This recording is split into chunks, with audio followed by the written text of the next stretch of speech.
Welcome to episode 40-something of Lift Talk. 44. Thanks, Chris, of Lift Talk. I'm here with Matty B. Today we're doing the APA Nationals, or is it the APU? No, it's the APA. It's APA 2025 Nationals preview show. So we're going to go through all the weight classes. Wow. Not a good joke. Crickets. We're going to go through all the weight classes. We're going to go through who we think's likely for podium and different medals and go through some of the possible scenarios, go through some of the recent training that we've seen and all of the likes. Before we get to that, Matty, what are we looking forward to at Nats? Well, I think one of the first things I wanted to mention was to reflect on last year's sort of pod about nationals and how excited we were, but also in anticipation for this and some of the stuff that's eventuated that I was hoping for then, which is that we've seen an accumulation of more talent in APA. We've seen the growth of APA. We've seen awesome events.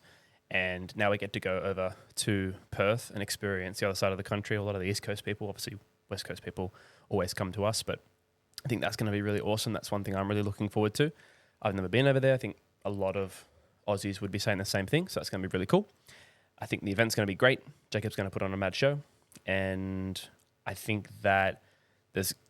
honestly, the more I see the posts going out on the socials, the more I'm like, wow, the majority of the classes are really hot, which is obviously something I'm excited for. That's what most people look forward to at a national event is the battles, who's going to actually take the placings despite what training has looked like. So all the normal stuff, but it's going to be really cool. Yeah, I think because of the time period that we've had for planning for this nationals as opposed to last nationals, I think everything from who's turning up to compete, from the venue to the way it's going to be run, is all just going to be upper level this year. And like you said, Jacob's going to do an awesome job with it. It's in a hotel right next to the beach in like a good area in Perth. Yeah, exciting stuff. And that's saying a lot because last year's was so good. Yeah, it was. It was so awesome. I know as well, like a lot of the streaming stuff is going to be even better. I know Chris is doing a lot with that, and he's even getting people along to like man different cameras and moving cameras so that he can kind of handle some of the improvements that he's made to the streaming stuff. So I think every element, there's been a lot of hard work going on behind the scenes. I think there's a lot of improvement, and that's all we want to see in the sport is gradual improvement, each year. So that's what I'm looking forward to. But yeah, there's certain classes that I think are going to be particularly phenomenal, unprecedented, and I think we'll chat through those. But yeah, I've also been around a lot of the competitors out at Breakthrough, so it's been just a fun vibe prepping as well, being amongst that. So yeah, I think there's heaps to look forward to. I think last year as well, there was like an added element of, sort of the first real big nationals, because 2023, there wasn't one. 2022, it was kind of a bit disjointed. There was a lot of people who I didn't know. And now we've had them compete in nationals. We've had sort of them in our eyesight for the whole year after that. We can now kind of have a better idea of everyone. Yeah, and I also feel like we had like SBD Cup, Australia Cup, which was, I guess, another high performance insight to like, okay, who's here, right? So I think there's that as well, because people can sort of fly under the radar, and people still have done that, at the local level and whatnot. But when you have a big event like that outside of nationals, I think that also gives you good insight into where are people at. They actually push themselves, because once again, people can kind of come in and do like a seconds sort of day in their locals to qualify or not do one at all. But big events like that, I think, also push people to kind of showcase where they're at, and we definitely saw that. And and also with the increasing in the qualifying totals, people have had to push harder at those qualifiers. That's 100% happened. We also as well, had right? Night of Champions, where there was a few lifters who will go over, who will be competing, and then the Perth Cup as well. So it's like we had those three meets around the same sort of 3 or 4 week period, which highlight a lot of the people that we're going to see here. I don't think anyone is going to be able to fly under the radar like they did last year. Yeah. Like we saw Sam Forsberg, nominated with like in the 760s and came and won with 822 with the huge jump on his last deadlift to win. We saw Ebony in the 69s win. We barely even talked about her in the pre-show, which is obviously our mistake. Hopefully we don't do that again this year and actually miss anyone who could be a contender. But I think because of the visibility of everyone and the sort of like togetherness of the federation, I don't think it's as easy to sort of go missed and fly under the radar like that. Whilst that's true, I think the nature of it is that you would say exactly this when missing someone who's flying under the radar. Yeah, of course. Right? So Totally. we'll try our best as we always do. But if we miss you and you know you're flying under the radar, cool. See you at Nats. It's going to be good. Yeah, I'm really, really excited. All right, so we'll duck right into the weight classes. We'll start with the 47 kilo class in the females. We only have one lifter. I think she might win. It's Vicky K. Nominated total 393.5. Most recent total 406, weighing about a kilo above the class at the SPD Cup. You're obviously privy to her training out at Breakthrough, as you alluded to earlier. Can you give some more insights into that? Obviously, she had a fantastic day at SPD Cup, which was almost like her redemption. Has she been looking sort of on par with that, or has she exceeded that prep? I think that the way she's looked, to my perception, has been best I've seen her, for sure, since she started training at Breakthrough, which is like a year and a half now at least. And I think that the mindset coming into this comp is a healthy one, in that, you know, the nominated total is the 393, which is last year's nationals, I'm pretty sure. That's right. And then obviously most of us know that Vicky bombed at Worlds due to elbow depth. Don't say the B word. And then went up a class for SPD Cup or Australia Cup. What's the best term for that, SPD Cup? SPD Australia Cup. SPD Australia Cup. And I think that was a really nice momentum builder. And then the purpose, and I mean, there is a luxury in a sense of being the only lifter, but let's be real, even if there are other lifters, you know, Vicky's extremely strong, and she's going to be a favorite regardless. But I think the purpose, what I'm getting at, is I know from conversations with Vicky, the purpose here is to be a momentum builder to doing something great on the world level. Mm-hmm. And so I think what we'll see is a priority on making lifts, a priority on hitting, you know, PR single lifts at that body weight, PR total perhaps. But compared to the previous prep, she looks easily as strong, you know, but obviously she'll be at the correct weight for 47. I know she's actually made some really solid headway with her top end deadlifts.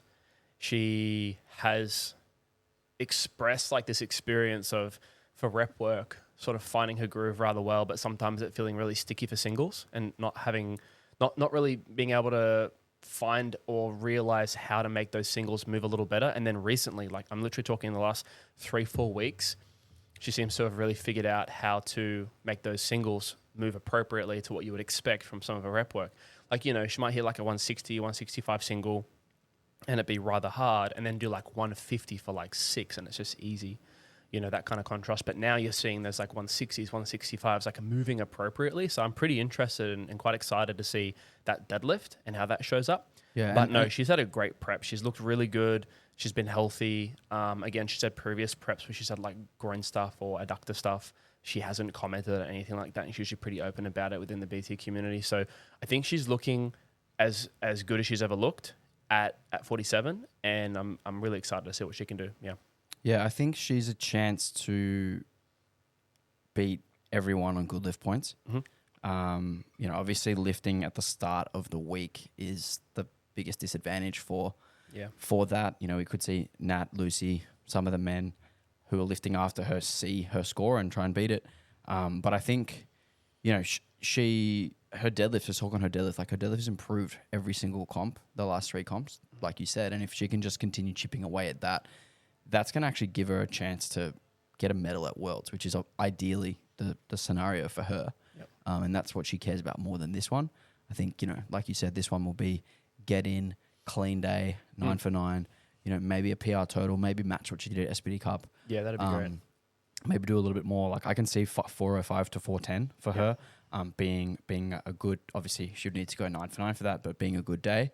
And yeah, really excited to watch Vicky, and I reckon she'll win. Is she your 16 points for fantasy? Yes. Yeah, I think. And so. the last thing I'll say as well is I think her squat in training has looked the most consistent that I've ever seen it look. You know, like in previous preps, I've seen like some weeks where things look rather easy and then some weeks where it seems to sharply get more difficult and then kind of goes back and forth. But really any squat that I've seen her hit, between about that 135 to 140 mark in training, which she's hit quite a few, has looked pretty comfortable. So I wouldn't be surprised if, she's capable of like the mid 140 to maybe upper 140 region, but hits like a low to mid 140 and just looks nice doing it. I would think that's probably not a bad tactic. And then again, if she's able to get up towards that 150 at the international level, I think that would be remarkable. So I think this is something that, we sometimes talk about as coaches, about creating like a pathway for performance and a pathway for progression, especially because she's in that situation she's in with being the only lifter there. The necessity to redline it is probably quite low, or the risk there's also zero, but the need for it is also zero. That's right. And also it's about that long-term mindset, which she definitely has, which is about creating momentum for the more important competitions, which she can call nationals a low priority meet, really. And so I think that's potentially something that we might see. I'm interested to see what the game plan is, right? The other thing too is like, as a lighter weight lifter, like having a hard day, I mean, like it's, like you said, little to no risk, beyond it being like there's no one there to sort of beat her, but also just in terms of like the recovery post-meet, it should be fine. But even just mentally, just like knocking on from the next meet to the next meet and being like, I had more, and progressing. Like we know that's a thing. Yeah. Like if she squats a nice 142.5 or a 145 and knows she had 2.5 to 5 in the tank, she knows that with her current strength level, she has a little bit more. So she can extrapolate that out into worlds. It leaks into perhaps better training. Be a little bit more aggressive with the attempt selection. But even leaks into just like better training. You don't have to like put pressure on yourself to make silly choices in training. And you just kind of roll on. So I think there's something to that. Yeah, it's like this is working. Let's just there's something to that. Yeah. So all right, that's probably enough on Vicky. Yeah. Now we'll move on to the men's side, 59 kilo class. We have 3 competitors. We've got Jonas, we've got Kyohi, and we've got Daniel. Now, I'm going to call Kyohi K because that's what he likes to be called, and it's much easier for us. So Jonas is nominated with 560, and the other 2 boys are nominated with 532.5. How do you see this one playing out, Maddie? Well, I think based on the nominations, there's a pretty big gap there between Jonas and the other 2 lads. So my expectation would be that if Jonas can come in and execute a good day, which, his last comp was an 8 for 9. Prior to that, he hit a 6 for 9, but then, his third last comp was another 8 for 9. So he's shown that he is able to come in and execute when he needs to. And I think that, if his training has been sound, if he's, in that sort of ballpark that he nominated at, I see that as a pretty hard game to lose. And I guess it just comes down to priorities there. Is this a meet where he wants to push? Is this a comp where he's far enough ahead that he decides to be aggressive? And if he does that, is there a chance that one of the other guys could actually do well enough to close that gap? That's a question. But I think that's an unlikely scenario when you see this sort of like 27.5 kilo gap in this weight class. Yep. That's a pretty substantial. Yeah, that's 3 attempts. That's not 1. That's it. That's it. So I think that my summary there would be that it's Jonas's to lose, and that if he just comes in and focuses on having a clean day, we should see a good performance there from him. Yeah. I totally agree there. But then the second, third battle is kind of more the conversation. Yeah, exactly right. And both guys coming in with the same nominated total. Quite similar lift proportions, with Daniel being the bigger deadlifter, which makes for an exciting competition because it's pretty simple. It's like if Kay can build the subtotal enough, deadlift enough, and push Daniel enough to the point where he misses, then great, he'll be the silver medalist. But if he misses a lift, or maybe if he's too conservative and Daniel also has a great day, it's within striking distance for him. And that's really like the funnest scenario in powerlifting. It's like, the pressure's on one guy at the start of the comp, and then all of a sudden the pressure shifts to the other guy, which I really love. So I'm really looking forward to seeing this. It's cool to have competition in some of these weight classes that aren't usually populated. Last year we had similar, actually. We had 4 guys vying for 3 podium spots, and it was quite close in the end, with the winner, Dion, not coming this year. I don't know why he's not coming. Would have been cool to see Dion and Jonas go head to head. Yeah. But yeah, it'll be cool to see Kay and Daniel battle for that silver medal. My money is usually on the bigger deadlifter at the end because you get the say. So that's kind of where my prediction would be. But we'll see if Kay can do enough to hold off Dan.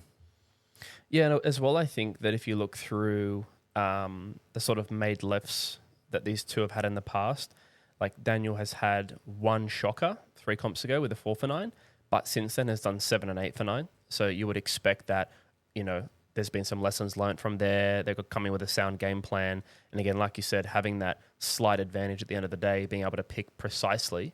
We talk about this a lot. What is that advantage, from your perspective? Not only are you able to pick, later, but why do you sort of lean more towards that bigger deadlifter? Speak to that. Because you get to sit back and you get to pick the exact number that you need, and the ball is in your court, and it's a very simple decision. Whereas the lifter going first has a tougher decision to make. Do they play it conservative and perhaps, not do enough? Do they go more moderate and maybe stretch them? Do they go aggressive and maybe miss? And there's pressure on that coaching scenario, and then there's pressure on that lifter, because you're essentially pulling for the win before the person gets a chance. So there's the pressure on that lifter first, but there's no certainty in it. Certainty. Whereas the final person, the person going last, if it's like, hey, Dan, you need, what's he done? If you need 232.5 kilos to win, that's it. You win. Whereas if you say to Kay, second, to a second, win that battle. Yeah. But if you say to Kay, all right, you out and pull 222.5, and maybe you win, or we go 225 and you have a slightly better chance of winning, but also a slightly worse chance of making that lift, it becomes a bit more of a confusing decision. Yeah. I think that when it's this close on total, that perhaps if the coach and athlete can bring that dynamic away from analyzing what's needed for this and what's needed for that, if they can actually hit a deadlift that's pretty well top end, that's certainty, right? That's certainty of like the outcome. It's certainty for you've given yourself the best chance, but that's not certainty for the outcome. No. In terms of the outcome that you could have achieved, because I guess that's the annoying part. I think as a lifter who subtotal specialist. Yeah. Like from my perspective, like I as someone who squats what they deadlift pretty much, or more than what they deadlift. When you encounter those scenarios, the most frustrating thing is what you just spoke to is if you deadlift something where you have like 10 kilos in the tank. So let's even talk about like just briefly tangent, like Tom Chaplin last year deadlifting something that had a lot of room. Rand. That can be quite frustrating, and Rand. But Rand's like someone who generally has that last say, right? But in that situation, say for like Tom, where he pulled something that was like way too light, he would have come off probably going, oh, shit, I mean, should have done more, yeah. I had more, right? And that's frustrating. And then the other thing that's frustrating is what you just said as well, is like when you go too far thinking you need to push that person and you just miss, So that certainty element, I think, is a big one, because you can also just do it with like no regrets. You go, okay, well, this is what I need. It's a priority. I need no more, no less. This is exactly it. Exactly Bang. right. And that's quite a nice situation. But I think my advice to those who don't have the last say is not to worry about it, and actually to put up what you would consider to be like that formidable total that is the best you can do, and that at the end of the day is certainty to your outcome. And then if you get beaten, that's okay. Don't beat yourself. Don't go out of pocket, miss, and just completely ruin your chances. Put a total up that needs to be beaten. I think that's the best thing someone can do who doesn't have the final say. It's a 9 for 9 game. Yep. What's the best total you can get after 9 lifts? Yep. For the other guy, it's a 6 for 6 game, and then we wait and see. Yep.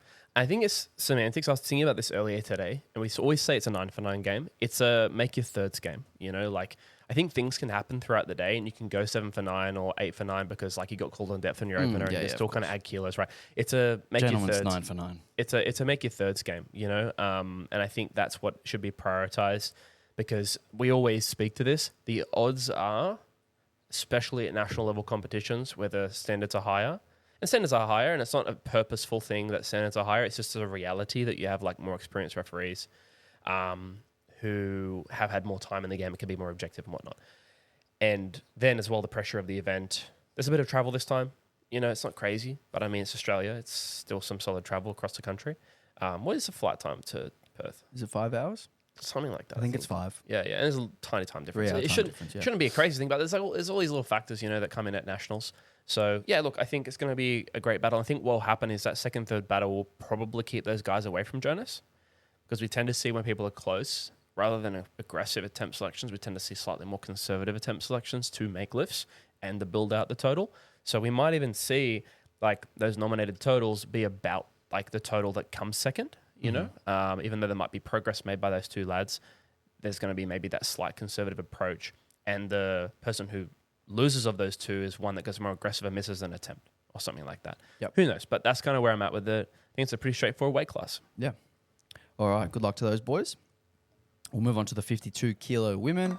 We have got 9 lifters: Liz, Zin, Kate, Ainsley, Kaina, Valentina, Jackie, Emma, and Vinny. So 9 lifters in this class. I've listed them in nominated total order. And I think there's a pretty clear top 4 here, which I don't see anyone below Ainsley getting onto the podium just because of the gap between Ainsley and the next person is 25 kilos. And as we spoke on with the 59 class, these smaller weight classes, that amount of load to add onto a total is obviously quite large. And even if someone has a very bad day, it's still quite hard to make up 25 kilos. So I guess we'll focus the conversation on those 4. So first nominated is Liz Craven, coached by me, and she is nominated with 410.5, which is what she did at SPD Australia Cup. It was an 8 for 9 day. She missed her second squat on depth and came back and got it. Since that comp, we've swapped to heels, and she's been undeniable on depth, been absolutely burying her squats. So I've got no reservations at all with her missing any squats on depth this time. She has squatted 147.5 in training. She's got her final heavy squat tomorrow. Be looking about 150, maybe a smidge more. The squat record is 148. So I think we'll have Liz, Kate, and Ainsley all looking around about the squat record or to try and chip it, which will be an interesting sort of subplot on its own. Liz bench 82.5 at SPD Cup. It was quite easy, and she has done 85 a couple times in prep, so we'll be targeting that. She deadlifted 183 at SPD Cup. She did 185 yesterday. So Liz is looking really good. If she squats 150 tomorrow, that'll put her at 420 for this week, which I personally think will be pretty hard to beat. Obviously, I'm biased, so you can talk on that if you like. No, I think that's a pretty fair analysis. Even considering that on nominations, we're talking already, almost 15 kilos and then really good progress since then. Yeah. And a mislift on technicality that was retaken. There's a lot there that suggests that it's going to be a bit more than 410. And really, if she came in and did 410 again, she'd be a good pick still. It was also her first comp as a 52 in about 4 years. So she didn't do her whole prep at There's 52 kilos body weight. She was kind of dieting until about 4 weeks out and then was kind of 53 for that last little push. Whereas she's been sort of in that 53 to 54 range this entire prep. Yep. So that's kind of what I attribute the progress to, is having more food, more fuel availability for training, more fuel availability for recovery and that kind of stuff. And obviously great coaching. How do we feel about the next 3? Because there's actually quite a tight cohort in there to sort of battle it out, most likely for that second place position. Yeah, so I also coach Zin now, actually, since SPD Cup I've taken over Zin's training. She has some issues with depth on squats. She missed 2 squats at her last 2 comps on depth. So we've been working hard on that.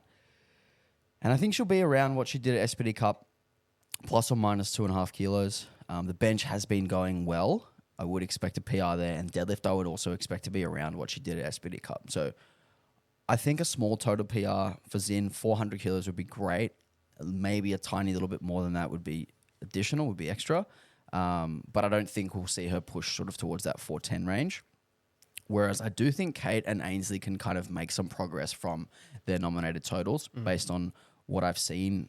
Ainsley had a fantastic performance at her qualifier, 9 for 9 day with 387.5. And I know she's squatted above the national record in training. So I would expect her to try and maximize kilos on the squat, as that's like her biggest advantage, given she's, out of the 4 of them, the weakest deadlifter. And Kate didn't have a great day at SPD Cup. She missed her final squat and bench press, which were both actually quite big jumps. She jumped from 142.5 to 150.5. and she jumped from 80 to 85 on bench. So she left quite a few kilos on the table there. And she did get her last deadlift, which was a grinder, but she's also swapped to sumo as well this prep. So we could see a nice improvement on the deadlift there as well. So I do expect Ainsley and Kate to be knocking on the door of 400, 405 lots as well. going on there. I feel like I also heard that Kate might have come into SPD Australia Cup with an injury. She did. She had a hamstring tendinopathy. That's right. And that's part of the reason why she swapped to sumo. Yep. And it seems like it's going better for the injury, but we'll see how the performance is swapping stances. Yep. No, for sure. So, yeah, I mean, from what you explained there, I mean, it's good to get insights there, someone who coaches two of these lifters. But it sounds really like there's going to be a clash at about that 400, and it's going to be down to the wire who's able to claim that second place. And Zin's the biggest deadlifter of the three. So, we will probably just load what is needed for the silver if it's within reason. Or maybe we load what's for bronze if that's if that's unreasonable. Likely. Yeah, exactly. So we'll be able to have the final say there. That's the other thing as well, is like there's going to be this big clash and then someone is going to be knocked off the podium in the process. Yeah. So exciting class. For the records, so the bench won't be touched because Vicky broke the bench. And Vicky. No one else is close to that 91 kilo bench. Yep. But like I mentioned earlier, there's 3 of the women who are going to be vying for that squat record or right around it. So Liz, Kate, and Ainsley will be right near that squat record. And then Zin for the dead. And Zin and Liz for the dead. So that will be interesting to see how that all plays out. I'm picking Liz, staying strong with picking Liz. Yeah, that's right, because I totally just overlooked that there's only half a kilo difference between the nominated deadlifts between Liz and Zin. Yeah, so Liz broke the deadlift record and then Zin came and got it right away. Yep. 60 seconds later at SPD Cup. Yeah, that's right. Yeah. How has the deadlift prep been for Liz? Great. She did 185 yesterday. Awesome. She did 180 and it was like a little bit nonchalant. She sent it to me. I just happened to be on my phone. She's like, should I stay here or should I go up? And I'm like, man, it didn't even look like you really tried on that. Like, give it a bit of oomph. Yeah. She came in, she gave us, she said some words of encouragement that were not very kind to herself, like calling herself a C word. You dog. And came in and did 185 better than the 180, just with a bit more juice behind it. I feel like we see that a lot from Liz as someone who's such a good competitor, that she has this real ability to rise, which I guess is something you need to manage within training and make sure you're at the right place to perform when it matters. But that's something I've really noticed with Liz, which I really love about watching her compete, is like you can see when needed, her load something, especially on the deadlift, where you go, really? And then you see her come out and she like smokes it and you're like, what just happened? Yeah. You know, She almost seems to get better as the load goes up sometimes. Can do. Yeah. And I think that's really just speaks to like her experience, but also just like how her like emotional state plays into her performance, which is just a unique thing about her. Yeah. So it's great to watch. She had some issues like sort of overbalancing a little bit, which bit her in the ass at Masters Nationals. She actually missed her last attempt. She kind of got up easily. Yeah. And then sort of bobbled at the top. So we've been kind of working on her secondary days with like sort of just slowing down the lockout a little bit and making it a bit more methodical, a bit more like controlled. And then she was kind of being a little bit too controlled on the main day. And I was like, no, now it's time to actually unleash. And she's got that extra gear. So that's great. Liz will be fun to watch. Always fun to watch. Cool. So plenty of records in this class. Tight battle there. Potentially, a battle for first, depending how performances go, but likely a front runner and then a battle for second. Yep. And we'll see how that all plays out. But some really strong ladies here ready to get after it. Yeah, super keen for that one. Yep. Good luck to all the 52 women. Yes. Next up, this is probably, in my opinion, the hardest one to pick. And I still don't know who I'm going to pick for fantasy. It's the 66 kilo men. Yeah, this is going to be, I mean, there are a few battles like this, but this is a particularly anticipated battle between Chris Yip, Andrew Trier, and Yuki Kashima, with a nominated 647.5 from Chris, a nominated 624. Sorry, it's 642. 642, I was going to say, it looks a bit different. Big typo. 642 from Andrew, and then 638.5 for Yuki. Yeah, it's only 9 kilos separating the 3 of them. Yep. And we're talking a 9 for 9 performance for Chris there with the 647, an 8 for 9 performance for Andrew with a 642, and a 7 for 9 performance for Yuki with a 638. So I'll just address that first, because that's an interesting insight, initially, is that we are talking about effectively a perfect day there for Chris, and some kilos that were left on the table in increasing amounts you would expect, which sort of begins to allude to what we're talking about, that if you sort of align like those perfect days for those 3 nominated totals, you're probably talking a very similar total. Yeah, and if to talk on that further, Andrew's missed lift was a 2.5 increase on bench at SPD Cup. Yuki actually missed his first 2 bench presses at Nationals. That's right. Went up 2.5 for God knows what reason, and was able to get it. So I think it was from 158 to 160.5. Yep. And was able to get it on his final. Let's start with Yuki. I've been watching a lot of his training. I don't know if you've kept up with it. I've watched a little bit, yeah. He squatted 237.5 last night. Was it 237, 235? It was 237.5. Yeah, cool. Yeah, that was last night. So that's above the record, which is 234.5, which is Andrew's record. Yep. He has benched 170 a few times. He did a triple at 170. Did he really? Mm-hmm. Goodness me. Yep. And his deadlift looks to be sort of a little bit below what he's done, but obviously deadlift's the one that can kind of show up progress the most or show up the most on the day. Yep. So he's looking the strongest that he has. And I think, as always for Yuki, it's been about execution. Yes. We just mentioned that at last year's Nationals missing 2 bench press attempts. Do you know why he missed those? I actually just don't think they moved off his chest. And I think for him, it's because he's so like pinpoint accurate and precise with his leg drive, his arch, his setup, and everything is touch point, all of it, that if he misses by a millimeter either way, it can be impossible. Yeah. At Worlds, he missed a squat on depth, and then I think he missed a bench press attempt. So for Yuki, it's going to be, can he get his squats to comp depth? He does look on the line a lot of the time, or maybe just there. And the bench press, sometimes the butt comes up, sometimes he's borderline on the depth. Yep. So those are a couple of things to look for. Deadlift technically is actually fine. Yep.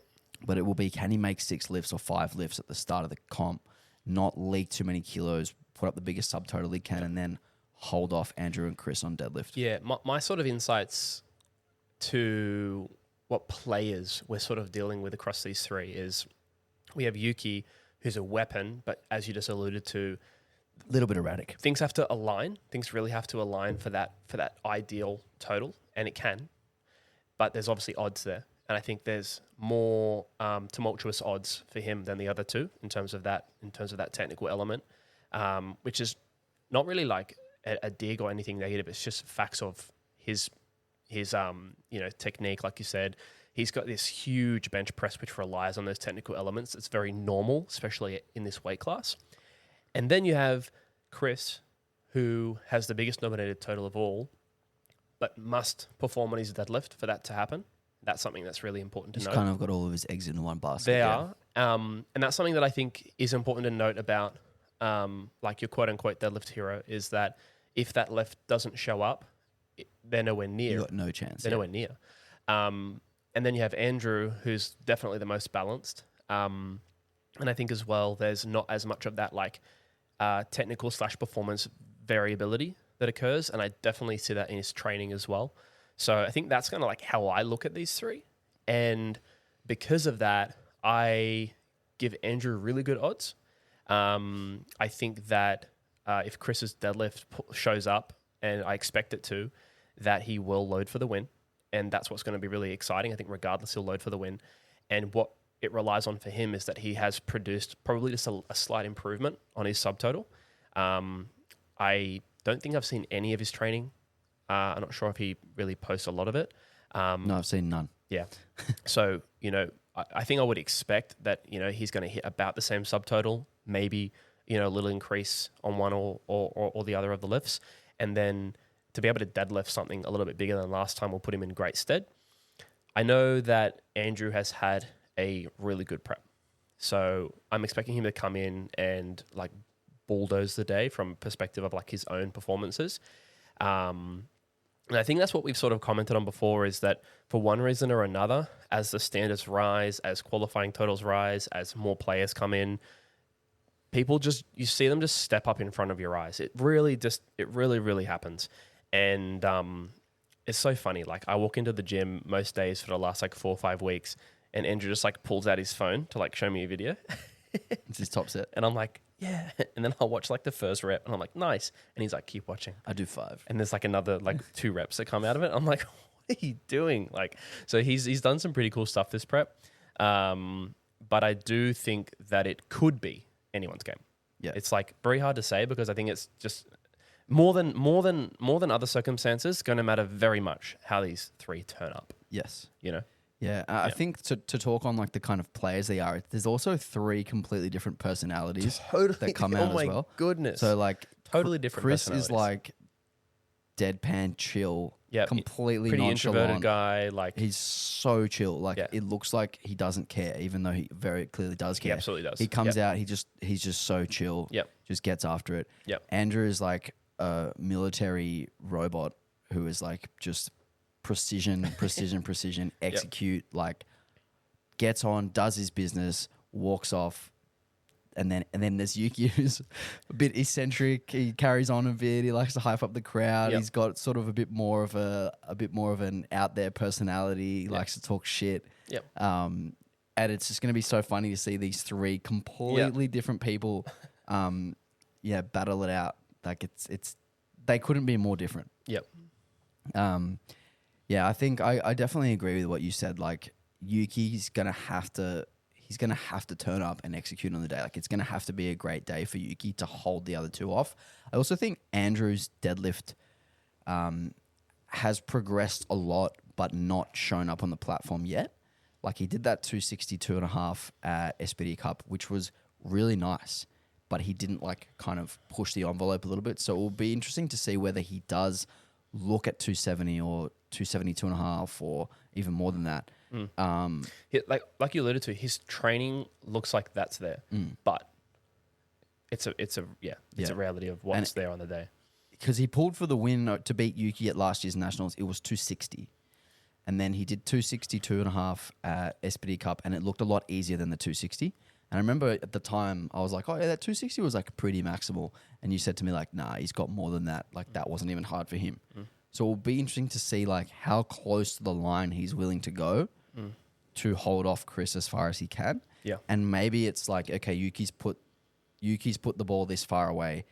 Andrew has to just beat that. Or whether it's Andrew has to beat that and then also extend a little bit further to beat Chris. It's like those kind of calculations. That's going to be the question. Yeah. Is it like, Who do okay, you we focus on? just beat Yuki and then we make Chris beat us, or we beat Yuki and we extend Chris a little extra and, you know, maybe push him too far. Yeah, that's what it's going to come down to. And that comes back to the conversation we had before about who has that decision of certainty. But I would say that Andrew's individual lifts are all looking stronger than they've looked in previous preps, all 3. There's been a lot of like PRs in the doubles, which has been, I think, a different strategy, maybe. I haven't seen him do a lot of like heavier doubles in the past, but he said like heavy deadlift doubles, heavy squat doubles. And then his singles are performing on the bench press really, really well. So like I said, I would expect him to come in and have a really good day across all 3. I think he's going to have a big pull in the tank if you think it's needed. And I think that's just, I feel like it's likely going to be a scenario where he focuses on Chris because I think his priority is going to be the win and he's going to want to protect that from all directions. So I think taking something more conservative on the 3rd to go ahead, say, of Yuki and leaving that open, I just don't see that as a risk he'll take because I think he's going to have cartridges there on the deadlift, you know? So, but it's going to be amazing. Yeah, I think like what we will see in this battle is Yuki's 3rd deadlift will put him in first. Andrew's 3rd deadlift attempt will project to put him in first, whether he makes or not. That's another story. And then Chris, same thing. So we'll kind of see each of them have their chance to like go into the lead and whether they can hold it or not. Yep. Another thing on Chris is the most recent comp he did was his first at 66 in a long while. Previously, his last 2 comps, he was 76 and 75 body weight, and he totaled 705 and 700 at those body weights, and saw quite a drop in the squat in particular. I squatted 232.5 at both of those meets, and only did 210 at 66. So I'll be looking at that. If Chris can squat 220, then I think he's going to be really, really hard to beat. Yeah, I tend to agree. If he can get some of those kilos that he's lost from dropping back down, if he can get those back, perhaps it's similar to what we mentioned with Liz earlier, is doing the whole prep at the same body weight. Obviously a bit shorter prep because he did Perth Cup, which was in November. It's only a 3-month period. But if he can get some of those kilos back from training at that body weight and fueling himself and stuff, then I think it'll be pretty hard to beat if he squats 220. I think 220, yeah. One is a big ask because I think his 210 was pretty tough work at his comp. And the other thing about these lads is they're pretty tall guys for 66ers on average. Like they're not really tiny dudes. So when it comes to the leverage of something like a squat for a 66 and progressing that from a 210 to a 220 after dropping down, I think that's a big work. But in saying that, you know, like you mentioned, settling into the weight class can be really positive. It can also do the opposite. You know, you can, kind of retain some of that strength from being heavier for a period of time and then time that comp really well. For all we know, he might be having a hard time producing a 210 squat again. So there's a lot of ways it could go. But I agree. If he goes 220, definitely makes it much more difficult, like any added kilos. But 220 would make it much more difficult for the others because he's got that big deadlift. Because I think that it would be silly not to expect that it was possible he could pull around 310, you know? So adding 10 kilos on the squat would definitely put the pressure on the other two to produce something special to push him out. So, yeah, I mean, it's hard to comment without seeing really any of his training because he could be having an amazing prep. He could be having a terrible prep on one lift. He could be, you never know. So I think because the meet was so recent that it's kind of safe to assume he's in the ballpark. At least around the same place. Yeah. No, absolutely. Yep. Absolutely agree. Yeah. All right, that is the 66 class. Yeah, we should also mention the boys that we didn't mention, Ezra, Shun, and Vin, all nominated with 565. This is kind of like the secondary battle. Yeah, and something that I really like about this Nationals, and you'll see this in almost every class, is that there's like a grouping below sort of the contenders or the podium that are going to be like fighting for 4th, 5th, 6th. Yep. And, you know, there's more to Nationals than going to Nationals and trying to win or get a medal. Like, you know, placing as high as you can. You know, if you say you came 5th in Australia, like that's an achievement. And I think we'll see a lot of those sort of secondary battles taking place. And this is one of them between Ezra, Shun, and Vin. Yep. And that will be cool to watch. All right, moving on. 57 kilo women. We've got 6 lifters: Kirsty, Cindy, Samantha, Alicia, Justine, and Sophia. I've highlighted 4 as potential podium candidates. So we've got Kirsty nominated 412.5, Cindy nominated 397.5, Samantha 387.5, and Alicia 382.5. So kind of similar to the 52 class where we've got 1 who's nominated quite a little bit in front and then 3 who are a bit below. But it's a bit different in this circumstance because I think the 3 who are below are actually a real shot at the win. Like I think all 4 of these women could win. And I think this is going to be a super, super close one. Do you have any further insights, Maddie? I have obviously seen a lot of Kirsty's training, but a little bit less than usual because she actually trains a little bit earlier in the day now. So I'm more often like saying hi, she's leaving. But from what I've seen, she looks strong. So I would expect her to put up a good day. Mm-hmm. Cindy, I've seen a fair bit of her training. MD strength, right? Yeah. Yeah, so Cindy's had what she looks like squatted 170. Looks like an amazing prep. I think she did totaled 430. Did a 435 that day. Yeah. 170, 95, 170. Yeah. And the squat was incredible. The bench press was a short pause. The deadlift probably wasn't quite locked out. It was a pretty tough day, but it was much higher than 397.5. Yeah. Huge you know progress has been made there for sure. So there's big moves there. And I'm very excited to see that play out. I'm pretty sure Cindy's a junior.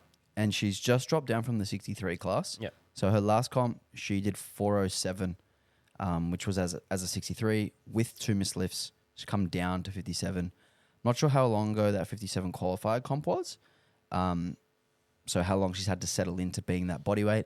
I also don't know how heavy she was when she did that 435 in training. Like she could have been sitting at 60. She could also have been 57. Like that's not information that we have. So it'll be interesting to see how she turns up. Obviously, Kirsty being the bigger deadlifter out of all of these women, best of 192.5, which is the current Australian record. So I assume what we're going to see here is her having the final say at the end. Now, Samantha is a really interesting one because she's just come back from having a kid. So I'm pretty sure their son is like a little bit older than Milo. I think he's about 18 months old. And she's making incredible progress. Obviously, you know, it's so hard after pregnancy and early motherhood to train and get all that stuff done. And now sort of a lot of that is out of the way for her and she's kind of more quote unquote back to normal. So we could see a lot of improvement there from Samantha, which is obviously would be awesome to see as well. What have you seen from her in terms of training? I haven't seen her training. I do not follow her. But she did really well at her last comp. And her comp before that was 20 kilos more. So I think like getting back to that pre-pregnancy sort of level for her gives her a real shot at the win. You know, she did 407 that previous comp, 387 at this one, and did have a good day. I think she just missed her last deadlift. So I would be almost guaranteeing over 400 for her. Because I know you mentioned at the start you could potentially see any of these ladies winning. How about Alicia? So what I can see from just looking at her progress is that there is steady progress. So she's gone from 357 to 367 to 382.5. And the biggest total there was the only one where she missed a lift. So she's 26 out of 27 made lifts the last 3 comps, with the biggest total being the day where she did miss a lift. So, you know, if we can extrapolate that out, we can see that improvement coming. I project that she'll be close to 400 as well. So I think we'll see the top 4 here close to or above 400 in kilos. A pretty tight ballpark. And they'll be quite closely grouped. And like we spoke about earlier with the 59 class, is that it's going to come down to made lifts. If you go 6 for 9, you're probably going to come. If you're in this group of 4 and you go 6 for 9, you're probably going to come 4th. If you go 8 for 9, 9 for 9, you give yourself a real chance at that podium. You give yourself a real chance at that gold medal. And then as I alluded to earlier, Kirsty being the bigger deadlifter, the current deadlift record holder, she'll have the ability to chip at the end to pull exactly what she needs to win, or, you know, maybe not even need a chip to pull for the win. But yeah, that is actually, to talk on Kirsty, I did invite her to SPD Cup. She said no because she was a bit burnt out. Have you spoken to her recently about sort of her like mental load, her trajectory and all that kind of stuff? Yeah, so we spoke a bit when she just made that decision, and I really supported that. Like, just from my perspective, I was like, that's a great choice. Obviously they'd thought about it a lot, and I think that that's something that lifters, you know, don't necessarily have a knack for before they need it. So I think the fact that she was able to call that out, and just, she was just saying like, she just wanted to be able to just plug away at training, make some progress, make sure she was enjoying herself, make sure the body felt healthy. And I mean, she's pretty quiet, keeps to herself, you know, comes in, trains hard. So, you know, we talk a little bit, but, you know, she keeps to herself a lot during her training. So I don't often go over and try to get into the nitty gritty. I let her sort of do a thing. But she's looked like she's been really enjoying herself. She's been as consistent as ever. She's looked really strong.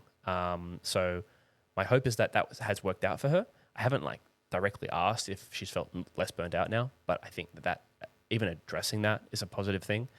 And I think you can do so much for lifter performance, because I think there's this like top sliver of performance when you're a high performer that comes from where your mental state is, you know? So she could turn up any day and do that sort of like 390 ballpark, but, you know, to hit that 410 to 420 mark, she needs to be mentally really sharp, happy, switched on, and have had this really momentum-filled prep. So hopefully she's had that. She looks to have had that. But yeah, that's kind of my wrap on like how much I know about it. I know that we chatted a lot on it when she initially made the call, and she seemed very at ease, you know, about the decision, and very happy with the decision. So yeah, cool. Yeah, This is a really interesting one because we've got sort of Kirsty and Cindy who have previously competed at Nationals and previously competed at Worlds. Sydney was the 63 junior representative at Worlds last year. Kirsty went to Worlds as a 57. She came second at Nationals last year, pulling 192.5 to take the second away from Kelly on the final deadlift. So we've got like these two lifters at the top who are very, very experienced, and would, you know, I'd give them a high likelihood of executing well. And then we've got these kind of two sort of lesser known lifters who could come in and do amazingly, just, you know, for Sam bouncing back from the baby and just, you know, getting back to where she was before. And Alicia just continuing that steady progress that she has made. So it's going to be an interesting battle, and another really hard one to pick. This is one of the like 5 or 6 that I haven't actually decided who I'm going to pick for the win yet. I haven't filled out my fantasy yet. I'm going to do it tonight, probably after chatting it out with you. I'll make my decision. Yeah, I think it's one of those ones as well where I think that the curveball here is probably Cindy. Just because of the training boom, it's one of those things where you go, can she pull this off in training? Is this actually really realistic? Because is she just like thumped with fatigue? Is she pushing really hard and she's actually going to come in and be able to do this kind of thing on the day when she's even feeling a bit fresher? Or is she training a bit heavy, so therefore things are a bit inflated, and then she's going to cut weight and it's going to be a little bit lower than that, and she's going to kind of fall in the middle of what she's done in training and what she's done before, which would make it a really interesting situation. Because I think there's some potential there that if Cindy comes through with those kinds of numbers, that she just wins. Agreed. You know? Totally. There's that potential there that exists. But I think that would not be something that I would just be like hanging my hat on. I think it's just a possibility because of what we've seen in training. Because at the end of the day, right, I think people are quick to be like, oh, but it's just training, you know? It's like she did it. Like she lifted the numbers, you know? But then there's the other side of the coin where people are like, well, she did this in training, therefore she has to do an extra 2% on a comp because of taper, right. blah, blah, blah. And then, you know, you get these like... Other ends of the spectrum. Skewed viewpoints. I think like... You and I both sit somewhere in the middle. It's like a bit of column A, a bit of column B. Yeah, you need exactly. a bit more context to understand which side of it's on. I think like if we give her the benefit of the doubt and she's training within a reasonable window of body weight, so within 1 kilo to 2 kilos of competition weight, which is not difficult to manage and then get back to that weight by the time you're competing, I think that those numbers are pretty reasonable, because the only one that I felt was a bit iffy was the deadlift, and if you come in a little bit fresher, I think that could probably just put the icing on that. So I think that there's some high potential there that we see that kind of ballpark total, which would be awesome. And also, was that all on the same day? Great question. Can't recall. I think it was, and I think it was like a full SBD day where she would have done squat sets and bench sets after those top sets. So I'm kind of thinking like that deadlift is probably the one that takes the bigger improvement, and the other two kind of maybe fall back a little bit. If that's true, yes. I can't recall exactly, but I mean, and we tend to see that as well, that, you know, the squat, because of the refereeing, tends to dip a little bit below what people have done maximally in training. Yep. Bench press as well, with the strictness of the start and the press commands. And maybe elbow depth. I think she was sweet on elbow depth. Pretty cool on elbow depth, those might dip a little bit. So, you know, we might see 165 and 92, and then we might see 180 or 175 on deadlift, which is a little bit more than what she's done there. So, yeah, again, I agree. Cindy could come in and just blitz everyone and be way out of reach for Kirsty to pull for the win. And then we could have this little secondary battle for second place. Yep. Or we could see her take a little bit of a hit because of those things that you mentioned. Yep. And then, you know, everyone ends up being a little bit more closely bunched. My expectation, as like a bit of a realist, is that it's going to be a really tight battle between Kirsty and Cindy.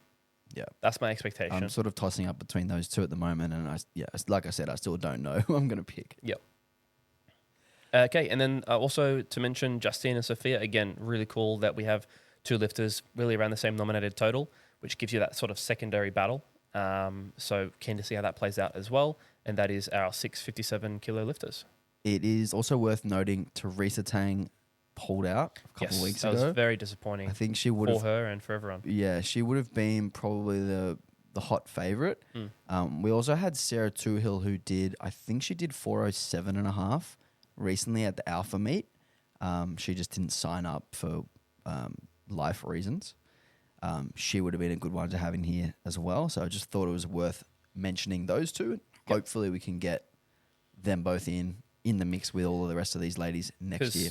Goodness me, imagine those two in there as well. The whole thing would just be completely shaken up from top to bottom again, you know. And I'm trying to convince Zin to go up. So we'll see. Oh, cool. 57s, right. Nice one. Yep. Good luck to all the 57 women. Next up, we have the 74 kilo men. Worth noting, someone is not here. Stephen Day, not here. He's in England now, so he's not doing nationals. So we've got 8 lifters. We've got Leo, Kian, Thomas, Danny, Zane, Alan, Zach, and Julian. And we've got 3 sort of sitting above the rest here. By quite a margin. Yeah. By quite a margin. So Tom 702.5, Kian 713, Leo 736.5, and then the fourth place nominee is 662.5. So big gap, 50 kilo gap between third and fourth nominated here. So we'll focus on the top three here. You take this one away, Maddie. Yes, I mean, we start with Leo. Leo's a very battle-tested lifter. He's got a lot of experience nationally and internationally. He's also just an incredibly to standards lifter on average. I think that he hit the first... I feel like he hit the first 10 times body weight total. He did, yeah. I think that was a little while ago. 4 years ago or something now, yeah. So, he's been strong for a long time. And there's some merit to that in terms of producing outcomes at the top end and how likely that is. So I think I give him a very high likelihood of coming in and performing. There's like this buffer for someone who, I mean, we'll talk about that with other classes later, but when people go on these huge trajectories, there's not much to fall back on. But if you've been at this certain level, it's very robust. It's very predictable as well. To that point, though, his latest performance being a 6 for 9 was a 722.5. It's kind of to that point, right? It's still an extremely strong total, above everyone else's nominated total on a 6 for 9 day. And something I'll say, I think I spotted him at last Nationals, is he's got like this incredible technical rhythm and consistency. His opener, his second, his third, it's all like exactly the same. Yeah, he's robotic. From like the bobbles, like he walks out his squat and then he just sort of sits and like the weight just kind of bounces a bit. It's like the same number of bounces every time, and like it's so methodical. The Roger Federer of powerlifting. Not even funny. And I think that's just the kind of lifter that he is. He's very precise. I know with the way he posts about his coaching, he's very like data and evidence driven. I think that's the way he functions, and you can really see that in his lifting. And I think that that methodical approach bodes very well for a 74 kilo lifter that, is evidenced by his performances. So I think he's going to come in and do an extremely good total. I hope that we can see something more like that 735 to 745 realm. I think that would be remarkable to see. And I think that would make it really hard for the other two to have a go. I think when I look at Kian, he has such huge potential to come in and have a strong day and have a really amazing day. I think that we just haven't really seen that from him on the platform. So 6 for 9 at the last comp, 6 for 9 at the comp before that, and then 7 for 9 before that. And I think that the 6 for 9, which that must have been the Nationals performance, the 713, was where we were like, whoa, look at this guy, right? Because it was 713 up from 675. But yet, he fell very short, clearly, of his own expectations, having missed 3 lifts. So what are we missing here? What's happening in training that looks like such great potential? And if he can string that together, are we going to see those 3 attempts after 713 be made? And we're looking at 2 guys going 735, 740, right? But I think, again, from a probability standpoint, the way I've just laid all that out is the evidence would say Leo will do that. And the evidence would say that Kian could do that. That's kind of where I sit on that. That's right, yeah. And to talk on Kian as well, like his last 3 comps, he's only made 4 out of 9 deadlifts, which I think is really important because it's going to come down to deadlifts towards the end for that silver medal or that gold medal perhaps. And he hasn't shown an ability to, whether it's grip or whether it's, timing or lockout issues or whatever, he hasn't shown an ability to lock in the kilos that he thinks he has or he is capable of, maybe in training or maybe what his training projects out. So that will be really interesting to see if he can get on top of whatever deadlift funk he's in on competition day. But it might also be a factor of the plan. Like a deadlift funk can look like a problem with deadlifts when it's really just too heavy for the context of the day. Because again, we see people approach their training in a myriad of different ways. Some people will, create these like ideal circumstances for one lift or the other because it is like maybe their funk lift and okay, I'm going to make my deadlifts feel amazing in the prep. Doesn't matter what you do, it's the last one you do on the day. So you cannot negotiate that. There's always going to be those trickle-on effects from your squat and your bench press and just the entirety of the day. And some people legitimately don't get affected by that for one reason or another. Maybe that's how they always train. Maybe the leverages lend that way, whatever it might be. maybe they fuel better throughout the day, maybe a combination of all those factors. But if you find that you're consistently falling short of your expectations on the lift, the plan might save that. And it might actually provide you those extra 5 to 12.5 kilos on your total, which is all that matters, rather than getting too hung up on, oh, well, I deadlifted this in competition. In training, I need to replicate that in competition. If it's not happening, if you're continuing to miss lifts, I'd love to see a cleanup of that, whether it's technical, whether it's the funk element and, executing, or whether it's just a better plan that creates the platform to execute better. Yeah. So of those, to talk further on it, 4 out of 9 at the last 3 comps. One of those days he made 1. 2 of those days he made 1, and one of those days he made 2. On both of the days where he made 1, he actually went up to his 3rd attempt, which would kind of tell me that it's probably a technical thing. But again, it needs to be addressed, and it probably needs to be baked into the plan that those technical things may arise, which means we pull down the targets a little bit. So yeah, it'll be very interesting to see if Kian can execute. And then 3rd nominated is Thomas Del Rosario, nominated with 7:02.5. Did that recently at the Perth Cup, 9 for 9 day. He's been looking really, really good in his training. Is Thomas one that trains at X Gym? Yes, coached by Dave. Yeah, I think I saw him pull 300 pretty cruisy the other day. He's been looking really, really good. And I think what we're actually going to see here is Kian is going to go after Leo and forget about Thomas, and then Thomas is going to pip Kian. That is kind of my prediction here, is that we have Leo 1, Thomas 2, Kian 3. And Thomas has a 9 for 9. Leo has a good day. Kian kind of tries to chase Leo and falls short and leaves the door open for Thomas. That's my reading on what's going to happen here. I can definitely see a lot of doors hanging open for that to happen. Yeah, I can definitely see that being a possibility. And I think that the only thing that I would like to see as an alternative to that would be, for Kian's deadlift to just show up in even moderately, even just from an attempts made point of view, and for it not to be a situation necessarily where it's like what you outlined there, like Leo having a good day, essentially, Kian kind of missing and reaching, but maybe 3 sound days and maybe a particularly good day from Thomas where it becomes that battle for second, and Leo's just maybe kicked it too far down the road for that to be considered. And the other two are actually having a good quality tussle. I'd like to see that. That's what I would like to see too. Yeah. And I could see that happening as well. I think it just depends on the mindset of Kian and whoever's coaching Kian on the day, and whether it's that at all costs mindset and they believe that the prep has been strong enough that they can go on with the mindset of we will load whatever it takes, which means, you fall far from there if you do, or whether it becomes a shift of priorities. Okay, Leo's too far ahead. Let's focus on this second place. And I think what these guys do have sort of a positive at their disposal in this particular battle is there's only 3 of them. So if you do push for first, you still get a medal. You're not ending up finishing 6th or something like that and, not getting on the podium. So I think in that respect, it may actually be worth it for Kian to reach. But I guess we will see. I really like all 3 of these guys as well. They're great dudes. So I want to see them all do well. I want to see them all execute.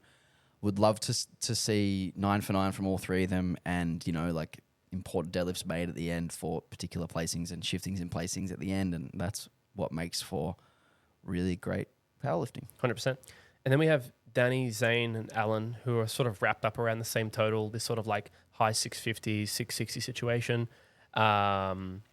And then we've got Zach and Julian, 637 and 617. I know Zach has had a better prep than some of his recent ones. He's looking much better, looking strong. Danny trains at Breakthrough. He's been doing really, really well. He's had a couple of muscle strains throughout the prep here and there, but he's managed them really well. And I think you see that in people who've been in the game for long enough. They can have these little strains or these little ailments that happen throughout preps, and they kind of just take it on and keep moving forward and figure out a way to make it work. So I think he's done well. Yeah, Danny's an interesting one because his 662.5, he missed 2 deadlifts. And also since that competition, he has improved a lot on his bench press. I haven't seen heaps of his squatting. I don't know if that's what you're alluding to with some of the little muscle niggles. No, not even. I know he had a bit of an adductor thing that just didn't bother anything. He just kind of dealt with it really well. Just there, yeah. And then he had a bit of a pec thing recently that he also just seems like it's not really going to bother him too much. He benched 190, I think. It was probably not to comp standards in terms of the pause length, but it was really nice. And I don't know what his... Do you know what his competition PR is on bench press? That would be a huge increase on where he's been before. But yeah, he's looked really good. And even in the prep where he I think dropped 2 deadlifts at Adonis, I think that was when we were at Power Pals.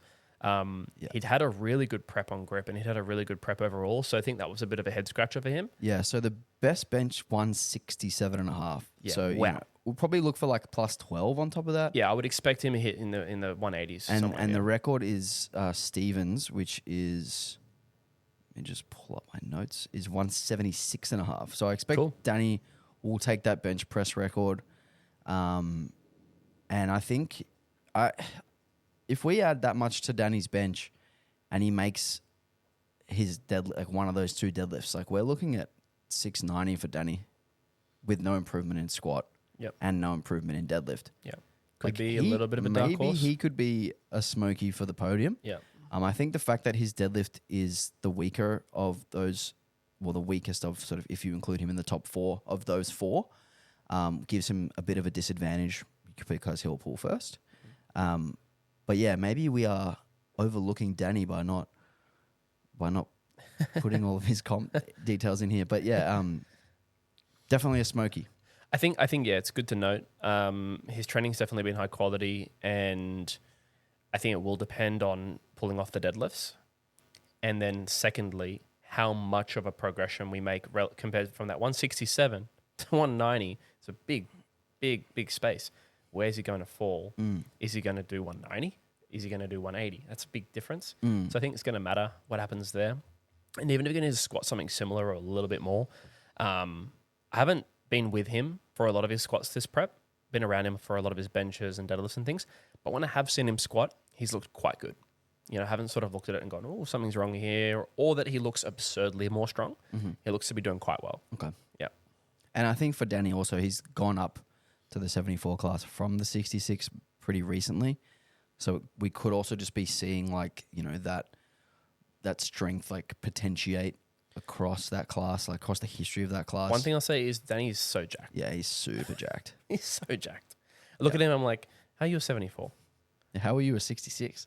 Yeah, but like at the moment, how are you a 74? Yeah.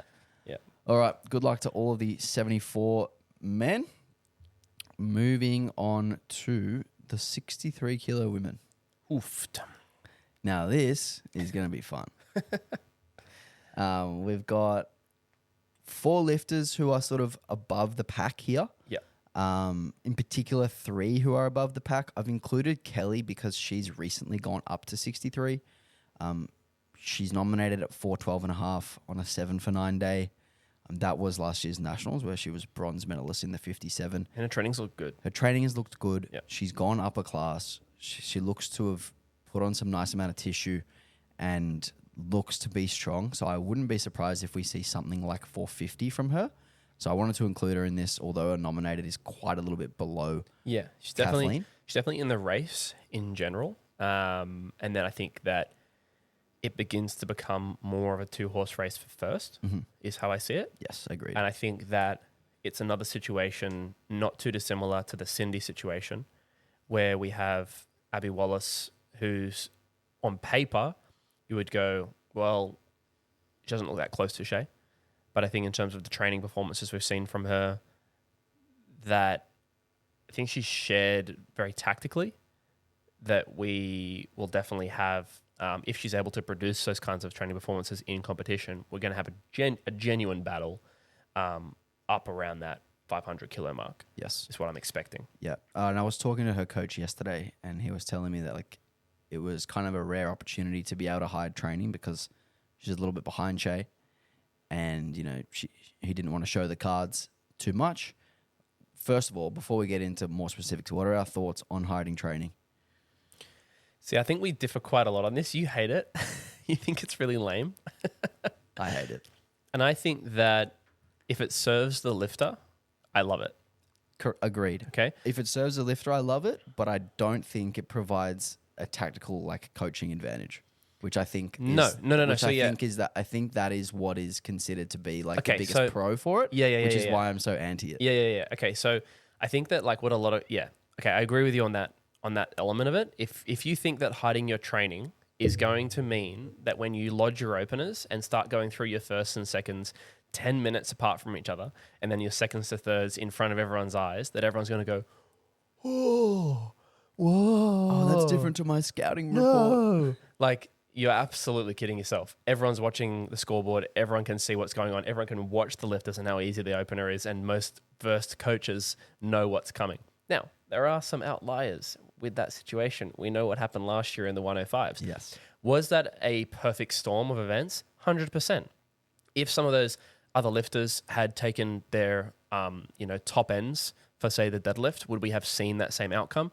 Maybe not, right? So was it a product of hiding training? To some degree, there was an element of contribution there that hoodwinked, someone and hoodwinked some people into making certain choices. So I think that's why I say that if it benefits the lifter, from a tactical perspective of just counting people out, that can literally make some coaches not write the name down on their processes. Yes. And I think that's what happened with Forsberg. Yes, I think people just didn't write that shit down. Yeah. Because it was like this. We've got our colors of who's in contention, and then like your Danny's, we're out of it. And it's like, okay, well, that's exactly why people hide training. Yeah, what if Danny's put 60 kilos in his So total I and we've don't just think missed him? I don't think it's meaningless, and I don't think it's unhelpful in cases where someone has made extremely good progress, and in cases where maybe certain lifts have made extremely good progress more than others, where it's going to be like, okay, this person has 30 more on their deadlift than we expected. That completely changes the tactic, because some people do also drop their openers on a deadlift to just trace other lifters and do what's needed, and that might be an error if you're actually scouting incorrectly. So I don't mind it. And then the last thing I'll say as well is, if it gives the lifter a mental edge that they feel like they're a dark horse and they feel like they're flying under the radar, that can contribute to better training. That can contribute to a ferocity in training. So I think that there's something to that. Personally, I've done both. I've hidden training coming into competitions when I've had tight competition, and I've shown it all. I do think that depending on the personality, showing all of your training can show confidence and to show you're excellent. And then hiding all of your training can also be a show of confidence. And then the complete reverse. Hiding all of your training can mean you're really scared and you want to just kind of be that dark horse like villain. But I think in a lot of cases where someone is very strong and has had a really good prep, hiding training adds to that confidence. It's like, here I come. I'm not even going to show you what's going on. And then I want to bust it out at the competition and kind of show everyone what's going on. Because it's got that little bit of drama to it as well, which is kind of fun. I think in Abby's case, a lot of people posted in my questions box yesterday being like, Abby's a dark horse. I just don't think she's a dark horse at all. I think everyone is expecting her to come in with a fucking killer performance and put up something very, very close to Shay. Like, I don't think people overuse dark horse. Yeah, I don't think she's even remotely close to a dark horse. In this scenario, her hiding her training, I don't think is giving her a tactical advantage. But as you mentioned, if it is allowing her to be free without pressure, without sort of this battle hanging over her head of like, oh, Shay posted her training, I better post my training. Although Shay hasn't really been posting much of her training either. But it may not even be that. Yeah, I don't think it helps tactically. I don't think it helps with coaches pre-planning attempts and everything like that. But if it allows you to be free and train and stay focused and locked in, by all means. 100%. And I think that it wouldn't even necessarily have to be that it alleviates pressure. For some people, they do it because it applies pressure. It's a way of them creating their own story, creating their own arc, if you will, And I think people can go a little far with that sometimes, but I think for a lot of people, it's very helpful. And yeah, it's not going to give them a tactical advantage. Everyone's talking about Abby, so it's not like a surprise. Yeah. And that's what a dark horse really is. It's that situation where no one spoke about them. They're that smoky where no one spoke about them. They have made immense progress, and everyone in the room is surprised when they make the attempts that they make on the platform. It's like, what is happening here? And we're not going to experience that. But she is a new horse in the sense of the race. Yeah. Right. So she's a newcomer to that standard of lifting and has found herself there quite a quite a quick kind of fashion. Yeah. You know, I think relatively. what's also exciting about this is Shay's been mostly uncontested for a while now. And I think this kind of adds an element to the 63s that we haven't seen in a while, because it's agree. been like, if we had fantasy last year, it'd be like, Shay, 16 points. But now it's like, ooh, can Shay do enough? How much stronger is Abby? I think Abby's posted enough of her training, like even 7-8 weeks ago. She did 175 for 3 squat or something like that. Did a 110 for 3 bench set. 170 for 6 deadlift. Yeah, like some crazy sets she's posted. Like the cards are all out there. Everyone knows she's fucking strong. She's done. The thing is, that's crazy. Is I've been on a close friend story, and she's done way nuttier stuff than that. Yeah, and I think we all saw the trajectory of it, and it's like, all right, like this is gonna be a fun battle. If you know powerlifting, you can watch those things and you know what's happening next. Yeah. Yeah. Anyway, we haven't actually mentioned the 8 women who are doing the 63s yet. We got sidetracked. Yep. So we've got in nominated total order: Shay, Abby, Kathleen, Kelly, Angelica, Sophie, Therese, and Pavina. So as I mentioned earlier, 4 women, I think, in contention for the podium: Shay, Abby, Kathleen, and Kelly. We should talk a little bit about Shay. She has that sort of consistent base of strength that she has had for a long time, which I think is reliable. And I think I'd be very surprised if she didn't do 500 kilos or very, very close to 500 kilos. Like, I think she's at that level. I think she's been... she hasn't competed since last national. She decided not to do Worlds. She decided not to do SPD Cup because she wanted to put all of her eggs into this nationals basket. And I think we will see a really, really impressive performance from Shay. I'm actually going to be helping her out on the day, which I'm really excited to do. I've got to organize a call with Jason and her to go over the game plan, which I'm excited to see what the numbers are looking like. And then obviously we've spoken about Abby. Her nominated total is 455 only, which I say only because she's going to be looking at that 500 kilo mark as well. Where I think Shay has the advantage is I think Shay will pull last. Yep. And I think Abby will probably have a lead on subtotal, and it will again come down to whether Abby can push Shay far enough on that final deadlift. I think as well, even just like from a stats perspective, the likelihood of someone who's at 455 hitting 500 their first try versus someone who's been kind of like around the 480s for a little while, hitting that 500. I think from an odds perspective, I'd give it to Shay, even though I know Abby is looking really, really strong. It doesn't mean that Abby cannot. That's how I feel as well. She likely will. But if you had to kind of crunch it down and, you know, in the reality, when things kind of shake out, just how it tends to go down is it's more rare to see that sort of occur. However, that would be a lot of fun to watch if it did, you know. So I hope that they both end up right around that 500 and it's a pull for the win and it's made or not. I think that's going to be like the ideal scenario from a spectator's point of view. And to kind of fuel that idea of like the narratives and the storylines coming in, meaning something. Otherwise, it's just a bit of like, you know, smoke up the bum. This like doesn't really mean anything. But yeah, I think it's going to be really good. I think I want to quickly speak on Kathleen as well. So Begsy is an awesome lifter. She is incredibly consistent. She's the only one who's a 9 for 9 for the last 3 competitions of this cohort, of this top cohort anyways, which I think is a really important thing to note in terms of our expectations for her. So 445 in the last comp, 432 before that, and 432 before that again. So good progress into the latest one. And I think that there's been a relatively recent coach change. I think she's with Dave. So hopefully that has been a fruitful process and she's been able to sit in some really good training.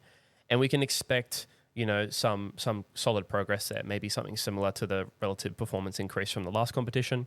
And of course, we expect her to make lifts. So I think that it'll be interesting to see if there is a tussle for third, you know, with that slight improvement there from Begsy, and then Kelly perhaps actually showcasing that really good day and getting into the middle of the 400s. I'd like to see that secondary battle, but it may end up being a battle for first and a given, you know, third place medal and then, you know, fourth. I don't know how it's going to play out, but that's how I'd like to see it play out. And like again, I always look at it in like, what would I like to watch, you know? So that's what I'd like to see. And then we have Angelica, Sophie, and Therese, who are, you know, I guess more so Sophie 3, Sempervina are bundled around that 370, 380 mark. And then Angelica kind of out there in the middle with 397. But once again, I think that we can only speculate if someone like Angelica has made some really great progress, like we talked about Danny, could she bump up and challenge Kelly? That's always a question. We don't know. We'll have to see. Yeah. I think to talk on Beggs, her last comp is her biggest total, 445, but she actually didn't hit a single individual lift PR in that meet. She squatted and benched just below her best, and deadlifted equal to her best, and was able to put that day together nicely. I'm excited to see if she's able to sort of like extend her best on all three and then bump the total up quite significantly in doing so. And I think that's actually quite likely. I've been watching her training pretty closely. She's looked good. Like you said, very consistent. She executes, she makes lifts, and she's really, really fun to watch. She's got a lot of ball of energy about her, which I love. Yeah, she's cool. And yeah, as we mentioned with Kelly, like going up a weight class, we expect to see like a nice bump in progress. I know she was quite tall for the 57s, and she had quite a tough time like getting down there and staying down at 57. So I think it will be nice for her just feeling more comfortable and training just without, such a limit to calories and stuff like that. Yep.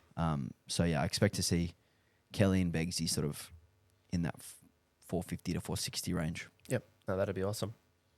So good luck to all the 63 kilo women. Super exciting class. We'll do one more and then we'll take a break because that will be halfway. Yep. So the 83 kilo men. So we have 15 lifters in the 83 men, which is the second biggest class after the 93s, which is 17. I'm going to read out all the boys first before we dive into more specifics. So we've got Nathan, Kana, James, Emilio, Kevin, Ian, Aiden, Bren, Nicholas, Atisha, Joey, Kakoa, Nissan, Raz, and Dimitri. So that's our 15 83 kilo men. I've highlighted 8 who have a chance at the podium. So very, very deep, high-level class here.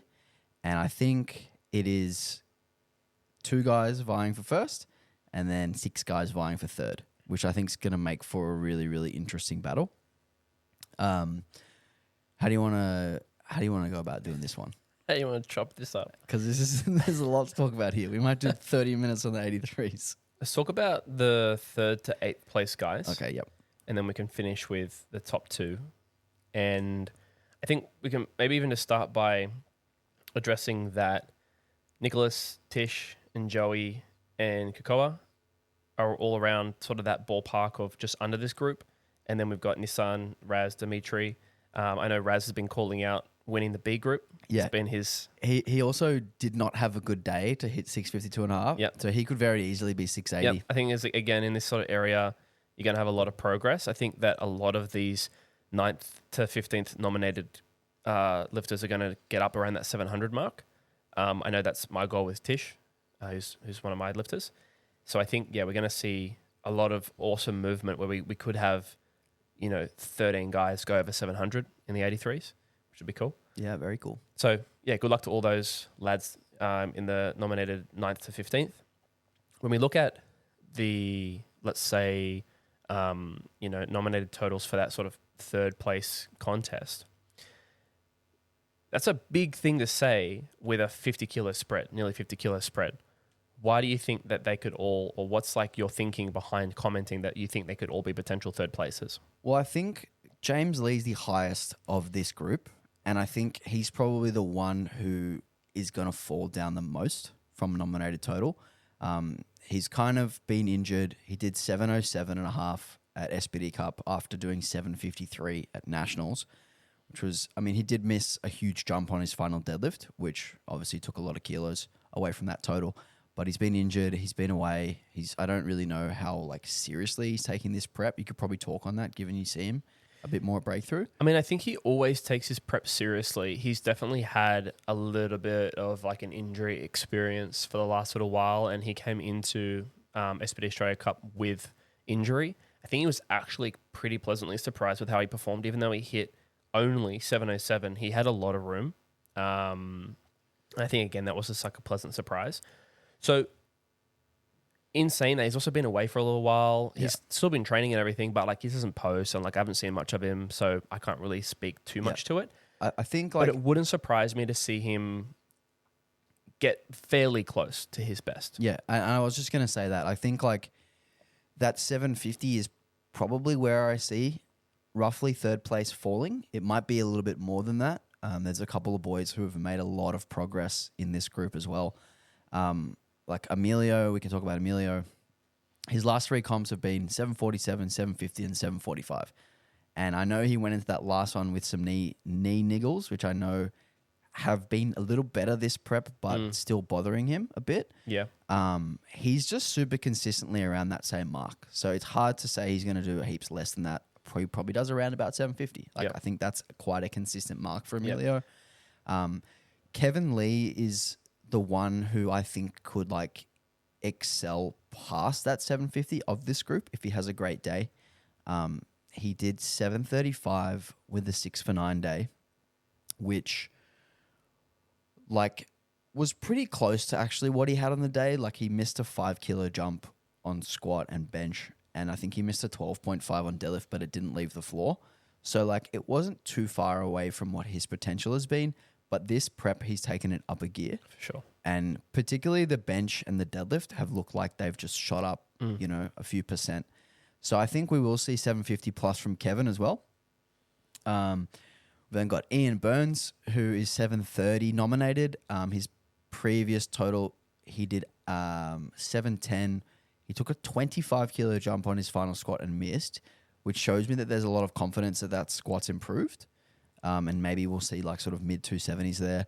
It looked to me like he sandbagged that deadlift as well. So, you know, he's sort of been up around 300 and he's a bit below that at that comp. So I would expect Ian to have made progress too. I would expect somewhere in the 740s for Ian as well. Yep. Then we've got Potsy, Aiden Potts, nominated with 712, and that is not even remotely a reflection of how strong he is. His last 3 comps, 712, 708, 712. I know that he'll be looking into the high 700s. His squat is markedly better than the 260 he's got nominated. His bench is a bit better than the 147 he's got nominated. You probably expect middle 150s. And his deadlift is a shit ton better than the 305 nominated. So wouldn't surprise me at all if Potsy did 750, 760 as well. And then finally, Bren nominated at 707. Was that the... Hang on a second. That was the recent comp he did at Perth Cup where he missed 2 deadlifts. So that was at 707. The previous comp before that was APU States where he totaled 720. And he also missed a 15 kilo jump on his final deadlift, which would have given him 735. So he's also in the mix for that sort of. And I've been following Bren's training quite closely as well. His bench looks like it's going really well. He's worked very hard on getting his squat up, which has kind of been the limiter for him. And the deadlift is, it looks like his grip strength is improving, which has kind of let him down a little bit. So I wouldn't be surprised if he did 750 as well. So, you know, we mentioned that sort of next group of guys, sort of maybe 5 or 6 of them being able to get close to 700. Yep. This group might be all 5 or 6 of them getting 750, which is fucking exciting. And it's going to make for some really interesting attempt selections towards the end. It's going to make for some really interesting tactics, and it's going to make for some really high pressure lifting from all these guys to you know, win a medal. Yeah.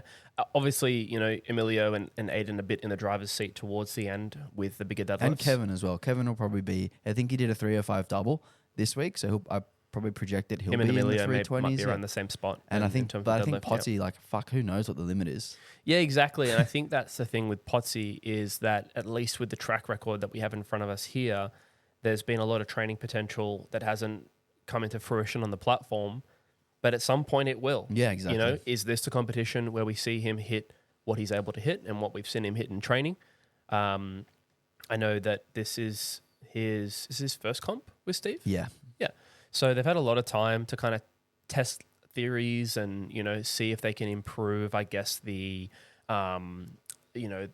robustness of his performance, because that's what I would describe it as, is like a bit finicky, where he hasn't been able to produce the same things that he expects to produce.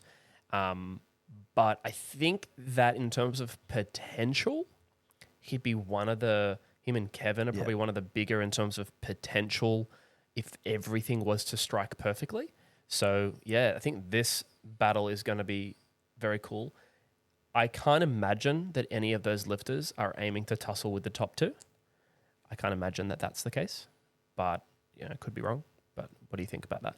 Yeah, I think the top two, Tanis nominated 800, Kana nominated 792 and a half. Almost 40 kilos between second and third here. It would take a mammoth effort for one of those boys sort of in that 3 to 8 range to do about 780. And I think it would be a pretty bad day for Tanis or Kana if they only did 780. So that's kind of where I see it. Maybe one of them misses weight. Maybe one of them bombs. We don't know. Like anything can happen in sport. That's extenuating. But outside of that stuff happening. Outside of that stuff, if we look at the track record of Kana, 8 for 9, 9 for 9, 8 for 9 his last 3 meets. Tanis 9 for 9 his last comp. He's the most experienced of this entire group. Been competing since 2014, same year that I started competing. I remember him as a 74 junior when I was a 74 junior. He's been around. He's been in high pressure situations. He's competed internationally. He's done several nationals, done several expo comps. He's not going to fumble and go 5 for 9. Like I just don't see it happening. No. Kana's not going to fumble and go 5 for 9. Just don't see it happening. So I do think that those two are too far ahead of this next group. Even with the nominated totals, let alone what they've added to that. And then we can talk about the improvement they've made. Yep. I've been privy to Kana's training, obviously given he trains here. Tanis has been pretty open with his training. Yeah, Tanis has been posting his training very openly. I think the big thing for Tanis has been the improvement on his bench. 167 at his last meet.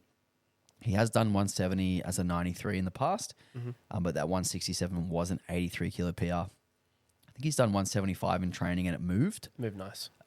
So I wouldn't be surprised if we see 180. Wouldn't be surprised if it's 177. Yeah, I think we'll probably see 175, 177, just knowing Tanis. Yep. I think he's going to be very calculated. He is very, very conservative and calculated. Yeah. And that is part of the confidence that I have in none of those other guys catching is because he just makes lifts. And exactly right. Kana's the same. Exactly right. So if we sort of segue into the conversation about these two formidable lifters pushing their way toward, being very internationally competitive. Probably the two best male lifters in the country. Yep. And they just happen to be competing against each other. Yep, absolutely. So, if we look at, let's say, look at Kana to begin with, I know that there'll be certain things you won't sort of speak on because, again, he doesn't want to expose, I guess, what his training looks like because he's one of those training hiders, is he? Well, I think he's more like he's just kind of worried about himself. I don't think he really puts thought into that. I'm just pulling your leg a little bit. Oh, okay. No, I don't think he really puts too much thought into that. He's just like very focused on what he's doing, and like he's told me that he's seen what Tanis is doing, and he's like, he said to me, if I do what I think I can do, I will win. And I'm like, I think that's a great attitude to have. So he's not too fussed about what his attempts are. He's just going to leave it to John. John's going to deal with that. Let me ask this: if you had to consider what you believe, not what they're actually going to attempt on the day, but the top end strength for all three lifts for all three lifters, based on what you've seen, because you've seen all three lifters. Sorry, all three lifts from both lifters. Yeah. Because you've seen really all of the important training from Kana. We've all seen majority of Nathan's training. Who do you think is stronger? I think Nathan is stronger. Okay. I do think Nathan will win. I even said that to John last week. He was like, "Do you reckon he's going to win 83s?" And I said, "I think Nathan will win." Because 3 or 4 weeks ago you were saying Kana. 4 or 5 weeks ago, maybe. You were saying Kana to me. Yeah. Okay. And then I think that Nathan has shown, I mean, he hit a 300 squat double. He hit a 307 that he was unhappy with. He didn't feel good that day, which is hilarious. His bench, like you said, at a minimum, he's probably putting 7.5 on the day where he hit 800. His deadlift was redlined at that 800 for sure. And I think even just replicating something similar to that would be quite impressive. And that's probably where I expect him to be. I think if he had to be pushed out to something like 330, I would give him a good chance. But I think any more than that's probably a bit of a steep ask. But I think that if he's able to put, even just at a very conservative 5 to 7.5 on the squat and the bench press. So let's say 12.5 kilos, and he comes out at something like 812, 815. I think that's going to be, a strong ask for Kana that's probably in his ballpark. But then that's me just saying that I believe that's a minimum expectation that I would expect Tanis to go for. I'm really interested to see his plan. Like, I might actually ask to see it. Do you know who's got him on? Who's handling him on the day? Adjoa, his partner. Oh, cool. Yep. I'm pretty sure. So I'm really interested to see like what the plan is, because his training's so deceiving in the sense that everyone comments this on his stuff. It's like, bro, that was RPE 7. And he's like, man, I had 5 kilos. Yeah, it was a 9, yeah. It's like, bro, I had 5 kilos in the tank. And at some point, like, he's been able to separate between like what is the common perception of his RPEs and whatnot to what he knows he has. And I think that's a great skill that he has. He knows what he has in the tank. He hits lifts. He does all these things. But I'm really interested to see what their plan's going to be, because he's had a huge prep. I think the one that I'm expecting to see the biggest movement on, like bench, he's made great progress, no doubt. The squat, I'm quietly curious. Like, he could come in and squat, like, what did he hit on the 800 day? 305. 305. Like, he could come in and hit like 310. He'd be like, yeah. But I think he could like squat like 320. It's not impossible that he's going to go for something huge like that, because he had plenty of room in the 305. Like, he looked like he could have scored 310 that day. And he has made great progress on his in training performances, whether that means his squat's gotten stronger, whether that means he's just showcased that level of strength more this prep. I don't really know. I think, and I've been watching Tanis for 10 years. His squats kind of always look the same. Agreed. And I have never seen him grind one. And I don't think that we will, if that makes sense. Like, I think he's probably much more likely to attempt 312.5, 315. I agree. And I agree. Yeah. And make it look like the 305 he did, and then come off the platform and go, fuck, that was a good decision. I'm glad I didn't do it anymore. Yeah, I think probably a better way to frame it is not that he attempts 320 or something like that, but that's where he's like at now, relatively speaking. Like you said, he attempts more that sort of 315. I'd like to see that. I think if he squats 315 and bench presses 177, he makes it extremely hard for Kana. I think what we see is whatever the gap is on squat, I'd probably be 7.5 to 10. I think we see that same gap on bench press. And then I think we see Kana just not quite do enough on deadlift. That's probably, and when I say who's stronger, I mean, I actually think Tanis is about 5 kilos stronger. Like, that's how close I think this is. Yeah. Like, I think we see 305 squat from Tanis, 315. Sorry, 305 squat from Kana, 315 from Tanis. We see 177 from Tanis, and we see 187 from Kana. They're literally equal on subtotal. Yep. Kana comes out and pulls, 320, 322, and then Tanis wins. And like, realistically, you can play it however you want, but Tanis could very well trace Kana in that with that strategy. He could just get ahead the amount that he knows is going to be behind on bench on squat, and know that he's got the bigger deadlift, and just wait and see what Kana pulls and just pull what he needs. Yeah. Like, that would be a very viable strategy to make sure he doesn't sort of overreach and miss something. And he will have that ability on the squat that he goes after. So there's a lot of stuff that he could kind of like do there, or he could just stay in his own lane and have a great day, and he might do better than we both think. I think Kana hitting what it would take to challenge Tanis, frankly, from my perspective, is a very impressive consideration. And I think that hearing from you how his training has gone, I believe that he's in that realm.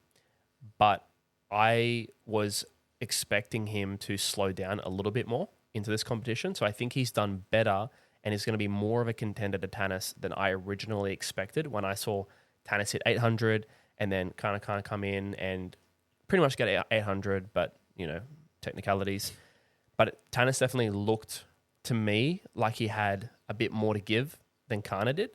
And I think for them to be in a very similar realm, Tanis having had such a good prep as well, is really impressive on Kana's part. Again, the lifts are yet to be made. The plan is a plan. But I think if he's going to fall around that ballpark, I find that very impressive. And I think that, this is the first of many battles for these two. Because I think we've also seen, this is like Tanis' like big return period. Yeah. He's been in the game for a long time. He's been out of the game for a long time. And then he's back in and he's done this historic 800 at 83. And now he's got someone right there who's pushing him, which I think is very healthy for both these guys. And I think it's going to, that whole idea of like the rising tide, brings up all boats. So I think that's going to be really good for both of these lifters, and this is going to be the first of hopefully a lot of like battles for these two. Yep. And like we just said, we've also got a number of lifters who are going to go over 700 in the 83s, and quite a few who are also probably going to go over 750. So this whole weight class is moving up really nicely. Yeah. So yeah, that's kind of my thoughts. If I had to say who I think is going to win, I think it's going to be Tanis. But of course, kind of has it in his cards that if anything doesn't go quite right for Tanis, he's right there within maybe 5 kilos. Yeah. I also think that Kana, the thing that has progressed the most for him has been his deadlift, which, he pulled 305 last year's Nationals, 315 SPD Cup, and he had room on both days, and he's looking better in training. So I think if there's one time to see and take a risk and like push the envelope a little bit, and maybe he needs to attempt 325 or 327.5, now's the time to do it. And I would love to see that, like him really stretch himself, because he's never done a third deadlift that to me has looked hard.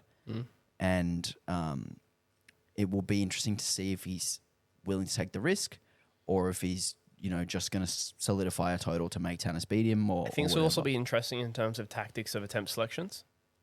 I think it'll matter who's ahead after seconds in terms of those selections, because then that person has, I guess, like the power to bluff the third placing placeholder and make the other person go first, because I think they're going to be close enough that both of them could just like put in some insanely high third and make the other go first and then just pull what they need. But obviously that's a greater risk for the person who isn't currently in first place. So I think that's probably going to matter a little bit. You also have 2 changes on deadlift. So if you both go like, if one of you goes ridiculous, the other one can just like go ridiculous after you and then make you change again, and like you can play like cat and mouse. But point being that if you do that, and let's say that they put in something ridiculous like 380, the moment that person walks out for that 380, if they're the person currently in the lead, they've won. That's what I kind of mean. Yes, of course. Is that the person who's ahead can bluff, whereas the person who's not ahead has to pick a genuine attempt at some point, otherwise they lose. Yes. Right. So I think that's going to matter, and how they strategize the seconds to put themselves ahead. Maybe a heavier second than they might usually take might give them the edge to be able to have that power of picking, and that's going to come down to tactics like that. So I see that as a very important consideration for those who are coaching Tanis and Kana on the day. There's a few ways you can play it. Yeah, I do expect Kana's seconds to be quite light and take quite big jumps to his thirds. So I would imagine that Tanis is probably ahead. After seconds. And Kana's going to have to pull what he thinks he can, or push Tanis as much as possible, and then it'll come down to Tanis. And I don't think John's the type of guy to put in a bluff and then change and try and trick you or whatever. He'll just be like, I think Kana has 320, I'm going to put in 320. Yeah, I mean, it's not even like, from my perspective, it's not even like a tricking thing. It's a placeholder that's like saying, I'm waiting for you to do your attempt, and, I'm ahead if you are, right? It's just smart. Yeah. If you're ahead, there's no need for you to play the game. Like what you risk if you're ahead and you put in something genuine is you do actually risk a late change past you. Let's say that they put in the same number and then like the same deadlift and they have the higher lot number or something like that. The lower lot number. And you think they're going to go out first. They load the plates and then they actually switch and you have to go out. You don't want that to happen and to just be fumbled into going first and then they have the choice. So I think if you are in first, it's actually just intelligent to put something way out of reach and just wait. I think that's like a really underrated strategy. Totally. Yeah. Yeah, it will be really cool to see how all that plays out. It'll be really cool to see sort of what happens with those secondary guys in that third place battle, because the other interesting thing about this is usually what we see is when there's 2 lifters who are miles out in front, they're also the 2 last deadlifters. So it kind of all happens at the end, whereas in this instance, we might see Kevin, Emilio, and Potsy and Bren all pulling after Kana, maybe. Yep. And it's going to be like, oh, this guy's coming out to pull for third. And then, next, this guy's coming out to win. And then, this guy's coming out for third. And then, it's going to be really interesting. Like, we don't usually see that much tussling going on. Like, I think the last 6 deadlift attempts could shift the podium around 6 times. Yep. Which is sick. Yeah. That's going to be a really good finish. And it's going to mean all the coaches are going to have their maths hats on. I'm helping out Zingini in this one. So we'll be battling for maybe like 9th. Yeah. I'll be against you for 9th. All right, we'll take a quick break and we'll come back with the last 8 weight classes. All right, we are back for the second half of the Nationals preview. We're going to start with the 69 kilo women. We have got 12 women. Matt, can you name them?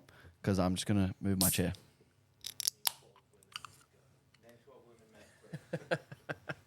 Quick, Matt, name 12 women. Any 12. Which class are we doing? 69s. 69. So we have, I'll do it. We've got... No, chill. Sorry, bro. We got Brittany, Alexandra, Rachel, Aislinn, Steph, Leanne, Juliana, Shanae, Mara, Aisha, Naomi, and Alessia. Cool. So we have 6 who we've highlighted as podium contenders. And really what I think we've got here is 5 of them sort of vying for second and third. Big time. And then Brittany miles out ahead. So the spread between Alexandra, nominated second, is 457.5, down to Leanne, nominated at 6th, 437.5. Just 20 kilos separating.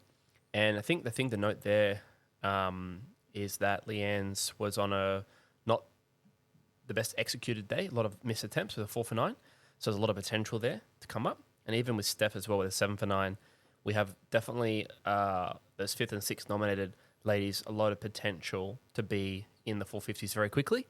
And then any progress from there, is obviously going to beg the question, what's second and third going to look like? Is it going to look like 450? Is it going to look like 470? Yeah, I think let's start with Leanne. So her most recent competition, 437.5 with 4 for 9.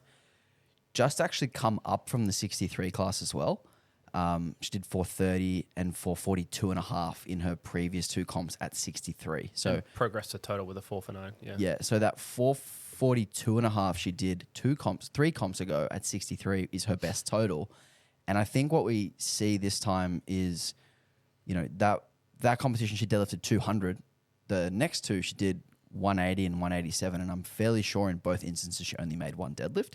So I think what we'll see from Leanne is a return to what I hope we see is a return to 8 or 9 made lifts, and somewhere in the 460s I think is actually really realistic for Leanne if she can pick up those makes along the way. Definitely. And Steph, next to talk on Steph, we look at the progress she's made from the last 3 meets. 395, 437. 437. Big boom. And that 437 was actually her worst made lifts out of those 3 comps as well. So if she can continue that progress and she can put together 8 or 9 made lifts, like we keep saying, that's going to put her in a great stead to do around that 460 mark as well. I think the really interesting one here, and the one I think that we could probably expect to shoot up the most, is Aislinn. Yeah. So Aislinn put up a huge training performance. I can't remember if it was 472 or 477, but it was one of those. Yep. And that was about a month ago. And if we look at the progress she's made, 385, 405, 450. Yeah. And then I think we'll probably see 480 or 485, which, obviously testament to her hard work. She was a junior last year. Wow. Refereed her at junior nationals. And big up and coming. We can really see sort of like what's happening here in front of us in terms of that progress. And I think we'll continue to see that. Another lifter out of MD Strength as well. So we spoke about Cindy earlier, got Aislinn out of MD Strength as well. So we're seeing some really good progress from those ladies. And I had a few people in my questions box blowing up MD Strength, saying, watch out for them. They're coming, like all this stuff. So we've definitely got to look out for Aislinn as well. Next on that list is Rachel, who has made steady progress the last 3 comps. 432.5, 442.5, 452.5. So maybe we see a 462.5. Yep. And then Alexandra, who was in the 63s and has kind of gone back and forth between 69 and 63 the last few meets. I know she did her last meet as a 63 at Oceana's. Previously did her only meet that's listed here was her best total, which is that 457, which was at 69, and she did go 9 for 9 that day. So I think I've seen a lot of her training. Her squat is the thing that kind of is the most impressive there. She squatted 180 in training, I know that for sure. Wow. So yeah, I'm hoping that we see again 8 or 9 made lifts, and Yeah, I'm really interested to see sort of who finishes second this sort and of shakes third down, yeah. in this class, because we could see like literally any number of these nominations could be Yep. shifted and shuffled. But what I am pretty sure of is that Brittany will win. We spoke a lot about Brittany on the SPD Cup recap show about her performance here. 185.5 squat, 110.5 bench, 205 deadlift, 501 total, 9 for 9 day. Won the SPD Cup. I believe had the second highest good lift points of the day of the women after Vicky, who obviously Vicky weighed in super, super light. And just coming into her own as a 69, we mentioned this earlier with Chris, with Liz, about, you know, that last comp being the one that was the first one in that weight class again, and this next one having that entire time to prep for it in that bodyweight range. I think we see some really big improvements from Britt. She benched 120 yesterday. Yeah, I would expect her to hit somewhere in the realms of 510 to 515. That'd be my expectation for her. Me too, yeah. Especially considering there's not pressure on her to sort of redline, and she has been making really good, steady progress. I think I saw her post something about having a break after Nationals and not competing again till October or something like that. So she mustn't be intending on going... She's planning on doing SPD Cup again, not doing Worlds. Not doing Worlds. Cool. So, you know, I think she's got her sort of trajectory planned out for herself. And it would make sense for her to sort of just chip away. You know, she might bench 115, 117. What you bench in training isn't always what you bench in competition, but she has hit that 120. And then, you know, she might fall around the same sort of spot for squat, maybe chip it a little bit. And then I know she's made some really good deadlift progress in this prep. She's hit some PRs for like doubles and stuff like that. So that would suggest that she's got a bit there. And the pull, the 205 pull was great at SPD Cup. It looked like it was up there, but it looked like there was maybe a little bit of room. So yeah, I think someone asked the question like, "Oh, do you think we'll see what people do at Worlds, at Nationals, where people like don't extend their record to save it for SPD Cup?" I think this could be one instance where Brittany just does enough to win, maybe, and saves the kilos on the total for SPD Cup so that she can potentially win SPD Cup. Like, I think I don't yeah. I don't like it as a strategy, but it's not stupid. Like, it makes a lot of sense. Like, it's actually quite smart. It's not a good spectacle, but it's smart. Yeah. And I think like if anyone's got the ability to do it, it's Britt, because she's also not going to Worlds, so she's not going to extend her own record at Worlds. So she could just do enough to win, get through with a gold medal. You know what else she could do? She could ball out, push the 69s up, go to 76 for SPD Cup, where the total is 495, and win. Yeah, I was saying to her last week that it probably does make sense for her to do SPD Cup at 76. Yeah. And we'll get to 76s next, but I do think it might not be 495. I do think that record in the 76 will get obliterated this time around. So, you know, maybe those two records are quite similar. Anything more to cover there on the 69s? No, I think 69s, that's a wrap. We know that the only thing that I will say before we wrap is just the other ladies, just shy of the top six there that we have. Juliana, Shanae, Mara, Aisha, Naomi, and Alessia. We have this sort of like 415 to 405 nominated for Juliana, Shanae, and Mara. And then we have equal nominated totals for the latter three at 397.5. So again, like we've been saying with some of the other classes, very, very interesting battles happening off the top segment, which is exactly what you want to see at Nationals. And it'll make for a really, really good watch. And also worth noting that the QT for this class was 397.5. So perhaps those three women who did 397.5 exactly were sandbagging the shit out of their nominations. Yep. And perhaps we see them ending up in that podium hunt. Perhaps. Yeah. Worth noting. Worth noting. So we don't get told that we forgot people. We will. That's okay. All right. 93 men. 93 men. So another big weight class in terms of numbers, 17 lifters. Yep. So I'll go through the lifter names. We've got Josh, Adam, Cullen, Simon, Dean, Daniel, Jonathan, Joseph, Lennox, Jade, Edward, Richard, Aiden, Michael, Daniel, Aaron, and Michael. A couple double up names in there. So couple Daniels, couple Michaels. Couple Michaels, Daniels. And we've got 8 lifters who sort of fall between that Josh Takua's nominated 806 to Joseph, who's 727.5. And definitely a lot of progress that's been made, and I think some pretty significant differences that we will see on the platform compared with these nominated totals, and a lot of potential for shuffling in places from my perspective. Yep. What's cool to see, what I'll say straight out the gate, is that a lot of people, when we heard Josh was coming over to APA, were sort of saying, well, 93s is a clean now for a while. And I'm really happy and excited to see that a lot of the 93s have risen in their performances for one reason or another, not necessarily because Josh is there, and that there has probably been just a slight underwhelm to Josh's platform performance coming from a different federation that I'm sure he'll improve on. But you've kind of got this middle happening where actually it's looking to be a really exciting competitive podium battle rather than this like front runner who can't be touched and then the others. So I'm personally really excited about that.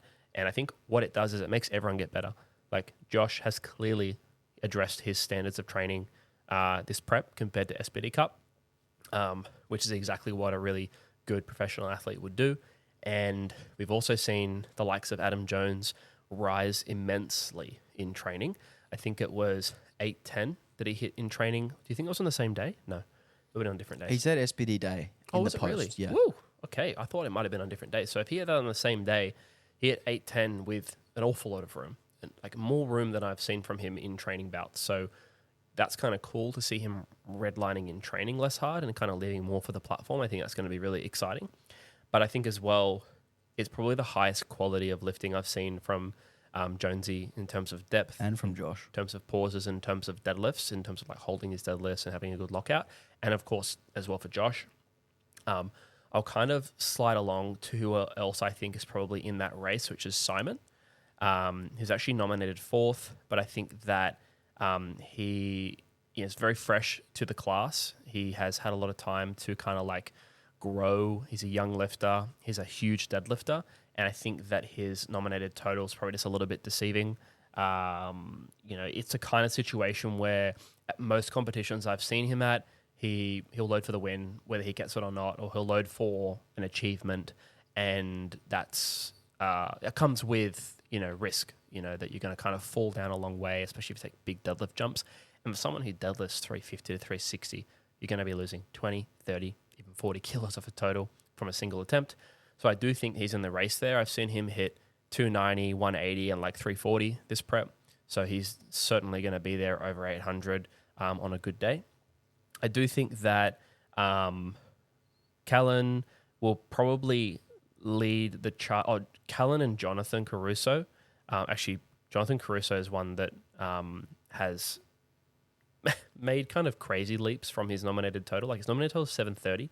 He did like 803 in training the other day. So he's another one who's going to be up there.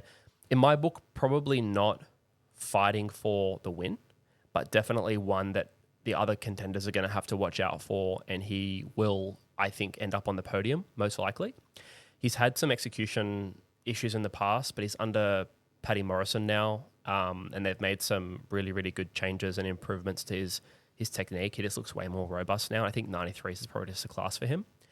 And then we have Callan, who's going to be up there very, very... I think he's going to get very close to 800. 782, I think, was at Night of Champions, and he looked really good doing that. The only thing I'll say is he's been pretty open with his training. His grip hasn't looked great this prep. He's been losing a lot of the deadlifts out of his left hand, his underhand with like 310, 315, which is not characteristic for him. So maybe he's just really fatigued and he'll be fine on the day, but that's probably something he needs to look out for. And especially considering his placing is probably fairly cemented, I don't think he'll be reaching super hard. I think he'll probably just seek a nice progression. That's how I sort of see that playing out. And then Dean Sabawo, I looked after him last year. He is incredibly strong. He didn't have a coach coming into that competition, and he likely is still self-coached. And he's sort of this mix of wanting to train like a bodybuilder but just compete as well. And there were a lot of competition execution things wrong with that day, and I attempted to help him make some improvements kind of on the fly, because I literally saw him warming up and I was like, hey, do you need a hand kind of thing at Nationals? And he still did really well and he's really, really strong. But for me, it's just a question of whether he's actually addressed some of those elements. And he's someone who could do very varied performances. He could do around what he's nominated, or he could do like 50, 60 kilos more than that, So yep. I think there's lots going on in here. And that's my kind of spiel on some of the top performers. How are you thinking about this class? Yeah, so those are the same lifters that I wanted to highlight. Caruso nominated at 730 and Dean nominated at 737. They're the ones who I think can take like the biggest jumps from those nominations. Some of the things that you mentioned, obviously, Caruso coming up to the 93. He did 706 last year at Nationals at 83 on a 4 for 9 day. He is still the bench press record holder in the 83, and I think he's probably pretty likely to be the bench press record holder in the 93 after this Nationals. And we've seen the squat take off. The only issue I have with Caruso is the execution, but also the deadlift. I just don't think the deadlift strength is quite up to these guys like Takua, Jones, and Chahade, even Gibbons as well, even Dean as well. Like all 5 of those guys are going to be deadlifting 20 or 30 kilos more than what Caruso can do. So I think you're right in saying that he probably leads the way on subtotal, or he's probably very close to leading the way on subtotal, but just falls off near the end on deadlift. Dean I have less faith in than Jonathan. I think just with those execution errors and just the kind of decisions that he makes on comp day, like he doesn't seem to make lifts and he seems to just kind of just take round numbers. Like it's always like plus 10 or plus 20. Like it just seems to be quite random. Like it's not like he's not like locked into what he's got left. And he's just not, it doesn't seem to be a very analytically driven lifter. There isn't much experience there. Like there isn't much competition experience. So when he rocked up to nationals, it might have been his second comp or something like that. And he was really just doing it for funsies. Like it was like that, although he's so strong. Yeah. And so the decision-making process was a little bit of like, well, should we do this? And it was like, or it was like, no, I want this because it's like a milestone number, or I want this because whatever. And the jumps were often quite small, like really heavy openers. Like I wish I'd gotten to him a little earlier because I was too late to pull his squat opener down, which would have put him in really good stead that day. I think he narrowly lost to Jesse in that scenario, and we actually pulled a deadlift that got red lighted in the end. That's right. Yep. But he would have actually been like quite a bit ahead in that scenario if he had just put like 7 kilos on his squat, which would have been super feasible had he not opened so heavy, because he got like depth calls and all kinds of business. So he's someone who has like great potential, but it's not whether he takes it seriously, because I'm sure he takes his training very seriously. He's a really strong guy, but does he have the resources in his corner from a coaching and planning perspective to come in and hit a really good day? Yeah, and that's the question mark, and I don't really know what the answer is there. It seems to me like a little bit of a lack of awareness and lack of preparation for like what's actually coming. But also with Dean, like his squat and his deadlift are up to scratch, like up to the field, but the bench is just miles behind. And I think like, you know, he's missing 40 kilos that he needs or 30 kilos that he needs on bench press, which is stopping him being like a proper contender for the class. But we could see a huge squat. We could see a huge deadlift from Dean. And I totally agree on Simon. Like I think that 758.5 is not a reflection of his strength. I do agree 800 is probably more the ballpark. And I had a chat to him at the All-In meet a couple of weeks ago, and I was like, what's the plan? I think I gave him a scenario. If you need X for the win or you need a little bit less for second, what would you take? And he said, no one cares about second. So we might see like 375 loaded for the win or something just monstrous like that, which I'm here for. Well, I think that we will see something monstrous like that. And the reason that I was really happy about what I mentioned before with, say, Josh and Adam is that Adam doing as well as he's doing, I think, has surprised a lot of people. It's probably surprised Josh a little bit. I could be wrong, but I mean, I don't think people I certainly, speaking for myself, I wasn't expecting Adam to be quite as close to Josh as he looks to be. So what I think that's going to do is going to push both of them to have someone's going to have an extraordinary day. One of them is going to have an extraordinary day. And then Simon's going to try and beat that person. Mm-hmm. So he's going to have to pull something massive. Yeah. It's going to be sick. Yeah. Yeah. Yeah, I think like with Jones, like his last 3 meets, 785, 786, 792.5. It's almost like it's been kind of brewing. Cooking. And it's just starting to take off. Like he's a chef. Now the pot's boiling. And like I reckon I honestly think that we'll see like 820 from both Josh I see that. and Adam. Yeah, I see that. And I do think that makes it a little bit out of reach for Simon, but he will fucking go for it, which I love. And then I also think that I also think that Callan or Jonathan could end up on the podium because Simon might reach for first or second Icarus. and fall off. So that's kind of what I'm expecting, is that there's this top two battle between Josh and Adam, with Simon like kind of wanting to be a part of it, but it being a little bit too far. Yep. And maybe it's not. Maybe it's similar to what happened with Sam Forsberg last year in the 105, in that those two at the top kind of like pull each other down a little bit in a way, and like they go a little bit conservative in a way. And then they do leave the door open for Simon, but I don't think that Simon can fly under the radar because everyone knows how big his deadlift is. Yeah, I think though that it could be underrated. So like in the sense of, it's easy to look at someone who's got a massive deadlift and has at times not executed it and just brush it off and say he won't execute. But the reality of him is, when his deadlift is on, it is fucking unbelievable. And it's like he could just pull the world.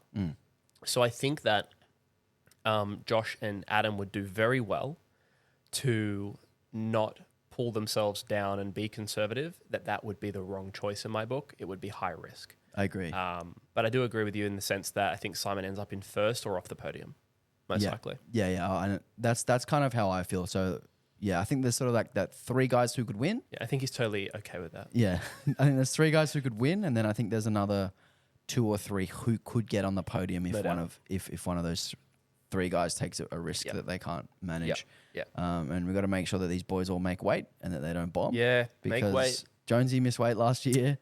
Hate to see it. Josh has had days where he's 4 or 5 for 9. Jonesy's had days where he's missed a lot of lifts.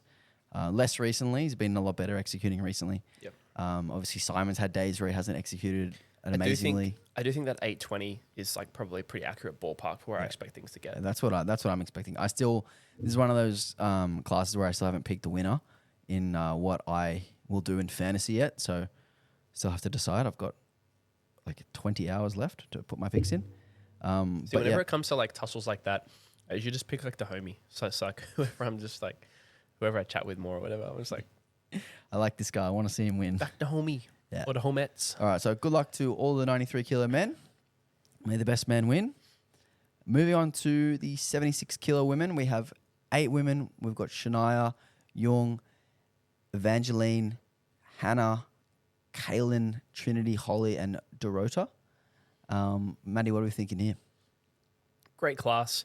I do think that we have certainly got a few front runners. I'm very interested to see Jung relative to this nominated total. I know she's making great progress, but Shania's also had some tremendous training lifts prep. She looks like she's getting quite close to a 200 squat, and she is pulling over 200 just very casually now. I can't recall like what she's done in training for bench press, but I think it's gone fine. Like I don't think she's had any problems. And then I think that also when we look at that 480 off a 7 for 9 day, and really the next few girls having 9 or 8, I think is also indicative that there's probably a little bit of room there, and she's already far enough ahead. So my expectation is she'll be hard to catch. I think that if she has a good day, because she's had a great prep, and her two big lifts of the 3 have been progressing really, really nicely.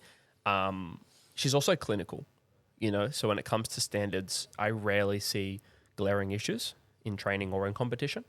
But I am intrigued to see where Jung goes. I haven't seen a lot of Evangeline or Hannah's training. I'm not sure if you have, but if we look at those and some of the sort of prior competitions, you can see that, Evangeline hit 467.5, hit 452.5 after that, both 9 for 9. That sort of perks my interest a little bit. And then when you look at Hannah Altman, she hit 442.5, but looked like she could have hit much more than that based on her training. So I think she's possibly someone who could see a big boost from that nominated total. I think that comes down, I know from speaking with her, that comes down to even just like mental preparation and where she's at psychologically coming into the competition, where confidence is at, but also where she's at from like a weight management standpoint. I know that I'm pretty sure that the weight management in South Africa was... Well, she's upper class, so she's actually going up from 69 to 76. Beautiful. And I think that's a huge advantage. That's for a Hannah. Massive one, yeah. What's kind of let Hannah down in the past has been, some of it has been execution stuff. Yep. Like not hitting squat standards, depth. Yeah. I think bench depth is something that she struggled with initially. I think she had to make a few changes to her bench. Obviously, she's a huge bench presser. It's a huge strength of hers. She has the biggest bench out of this group by a fair chunk. Not having to manage weight there is going to be big. And she did 442. I'm fairly sure she's done 117 in training. So that's 15 kilos more than what she has nominated. Yeah, wow. I know she's squatted 180, which is 15 kilos more than she has nominated. Deadlift, I haven't seen a lot of from her. So there's a huge potential there. Yeah, she's also gone back to Steve as her coach. Right. She's with Thomas Lilly for a bit. She's gone back to Steve. And yeah, I'm really hoping to see Hannah back up to her best because she has done 470 a couple times. Yep. And both of those times as a 69, which means her potential at 76 is far greater than that Do 470. you think she has the potential to challenge Shania? I don't think at this stage, I'd be surprised. Like this year, yeah, I'd be surprised if Shania didn't win this year, but I can't see why next year that she can't continue progressing, especially like as she settles into the weight class. Yep. Obviously, Shania will keep progressing too, but yeah, no, I definitely think she's one to look out for, and that there's a lot of potential sitting there. And if the stars just align a little bit better, things like being in a weight class where she maybe just belongs a bit better in terms of just management of weight is going to be a big one, because that, depending on the person, like some people manage weight cuts and the pressure of that differently, and for some people it's just part of the routine, like they're kind of used to it. It doesn't really stress them out too much. And for other people, it's like physically, mentally very draining. And that can mean the difference between like sinking their squats and hitting borderline and getting a red on their, or 2 reds on their opener, and then going 2 for 3 and losing 15 kilos on their squat, right? And that just completely unfoiling the whole day. So I think for her, it's going to be big to come in with less stress and less pressure. And hopefully prep's gone well, sitting back into maybe more familiar strategies with old coach and things like that. So yeah, I'd really like to see her be able to get into the upper 400s. And poke at that second place position and do a really strong outing and set herself up. Yeah, and to go back to Shania really quickly, like she squatted 190 this week. Really nice. I spoke with her, like obviously she does my nutrition, so I talk to her quite often. She's aiming for 95 to 97 on bench, and Wow. she's going to be looking at like 215-ish, 220 on deadlift, which if you add all of those up, it's quite close to the world's QT. Yeah. And it was looking for a while like no one was going to hit the 76 world's QT. And I think having that bar so high has pushed her harder and has like forced her to progress to get to that level, because obviously she wants to go to worlds. And I think she'll be in that 500 to 510 range. And I think we might see a crack at trying to hit that QT on the third deadlift. Yep. That's kind of where my read on this is. It'd be cool if she could be far enough ahead on the second with a fairly chill second to then just be able to throw on whatever it takes and see if it can be done. Because like I remember, like Shania has that dog. She got some dog. I remember was at Newcastle Barbell where she hit 200 for the first time. That was one of the coolest lifts. It was like 12 seconds. It was one of the coolest lifts I've ever watched. Sick. I think that was amazing. And I think that if you sort of package up that and the motivation behind hitting a world's QT, especially considering that I think it would be like a surprise or a shock to most, considering the gap between where she perceivably was and where she could end up. I'd love to see her have a crack at it. Yeah. Yeah, I'd love that. And then we've got, obviously, after Shania, both of us think that Shania will be a little bit ahead of the next group. There's the three girls we've spoken on. Hannah, I don't know a lot about Evangeline, but that 467.5 really stands out to me as like, you know, that was obviously not her last comp, but it was the one before that. And it stands out to me as like if she can get back to this level, like she's a pretty good shot at that silver. You know, and we'll see what happens with Jung. Like I know she's progressed a lot. I think she's just come out of juniors. Is that right? I'm pretty sure. Yeah, I think she's just come out of juniors, and maybe this might be her second year of opens. And obviously she's settling in, making a lot of progress. I did talk to her at the All-In Barbell Comp, and she's doing a lot of work at the moment.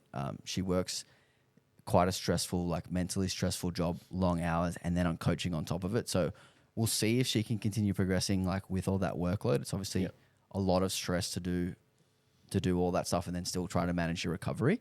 But she seems to be progressing really well and training really well. It seems like her prep's going really good. So I think that battle for second and third will be really, really fun. Definitely. I think it's going to be a very exciting class. And, you know, I think that watching all these weight classes and like we sort of alluded to at the start, having different elements that are causing the weight classes to all push up because there's more competition. There's people who are behind them who are maybe coming up into that top 5 and they need to make sure that they rise up, or the QTs being set higher and higher.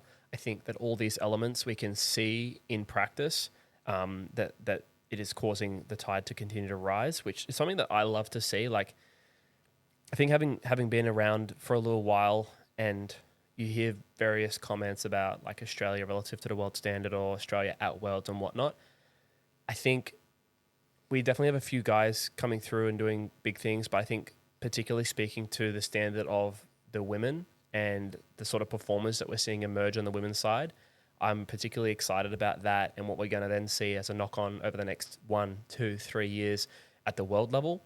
I think this is something to speak on and definitely look forward to. And yeah, I'm just excited to see people like the 76ers rising to the challenge of hitting this QT, and, you know, that creates exactly what we want to see at a national event. So it's going to be really cool. Yeah.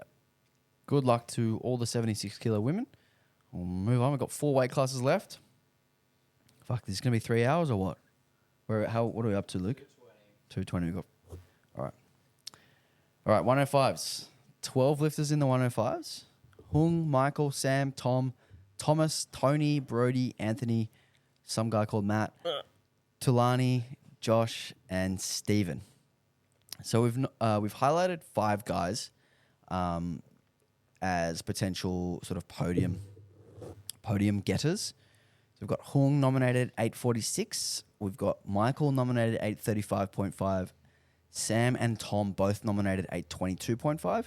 And then actually nominated 8th with 762.5, Anthony Hill, but he has done 820 at his comp prior to the nominated total. So we're going to sort of put him in 5th there at 820. I know this class is near and dear to your heart, Matt. So I'd like to have your perspective on this. How do you think this is going to shake out? Okay, so from my perspective, it's a very different situation to last year. It was probably I would say it was the most exciting watch of last year's Nationals. I think it's also worth noting the 4th and 5th lifters were 10 kilos off the podium last year. That was Murdad and Yanni. Mm-hmm. They're both not here, unfortunately. Mm-hmm. So we would have had even more depth had those guys. That's true. And then we have newcomers, one more up the top there, like Anthony Hung, who's obviously, front runner after winning SPD Australia Cup. I think that the first thing I'll speak to is the Hung versus Michael situation, which I believe is going to be the battle for first place. And I think that when we spoke about the 105s last year, that exactly what we said in a lot of ways came true, that we got correct who the strongest on paper lifters were. And what happened was that the performances fell down, sort of what we alluded to could happen in the 93s this year if they're not careful. And then Sam, who was pretty unknown to everyone and had totaled like 60 kilos less as his nominated total, came through and ended up winning, which was one of the most remarkable moments I think I've ever witnessed in powerlifting. I don't see something like that happening this year because everyone knows who he is. He's a reigning champion. He's not unknown. And then I fall back to and I default back to, well, who's the strongest on paper? Just to talk on that point as well, I think what we had last year was such a big gap between the final deadlifts. Like it was Rand did 327.5 and then Sam did 345. And that 345 number was like pretty crazy in the moment. It was like, holy shit, 345. Just that SPD Cup, Rand did 350.5 and Hung did 351. So like they're already up at that level of Sam, that in order for Sam to like sneak in and kind of like do enough to win, provided those guys have good days, of course, it's going to have to be 360. Or more. That's the thing. Like if you look at what was required, so if you see like a similar relative performance on subtotal, if you look at what was required with that 345, 17.5 more than what Michael pulled, and Michael pulls 350, we're talking 367.5. If there's just a similar performance. So it's a bigger ask for sure. Obviously, Sam is newer in the sport than Hung and Michael. So we may see more progress on squat and bench to the point where, that gap between what was needed last year between Michael 327. It becomes and Sam. 10 or it becomes It's 7. not 17. Yeah. Maybe it's 7. Maybe it's 5. So that's obviously also a possibility too.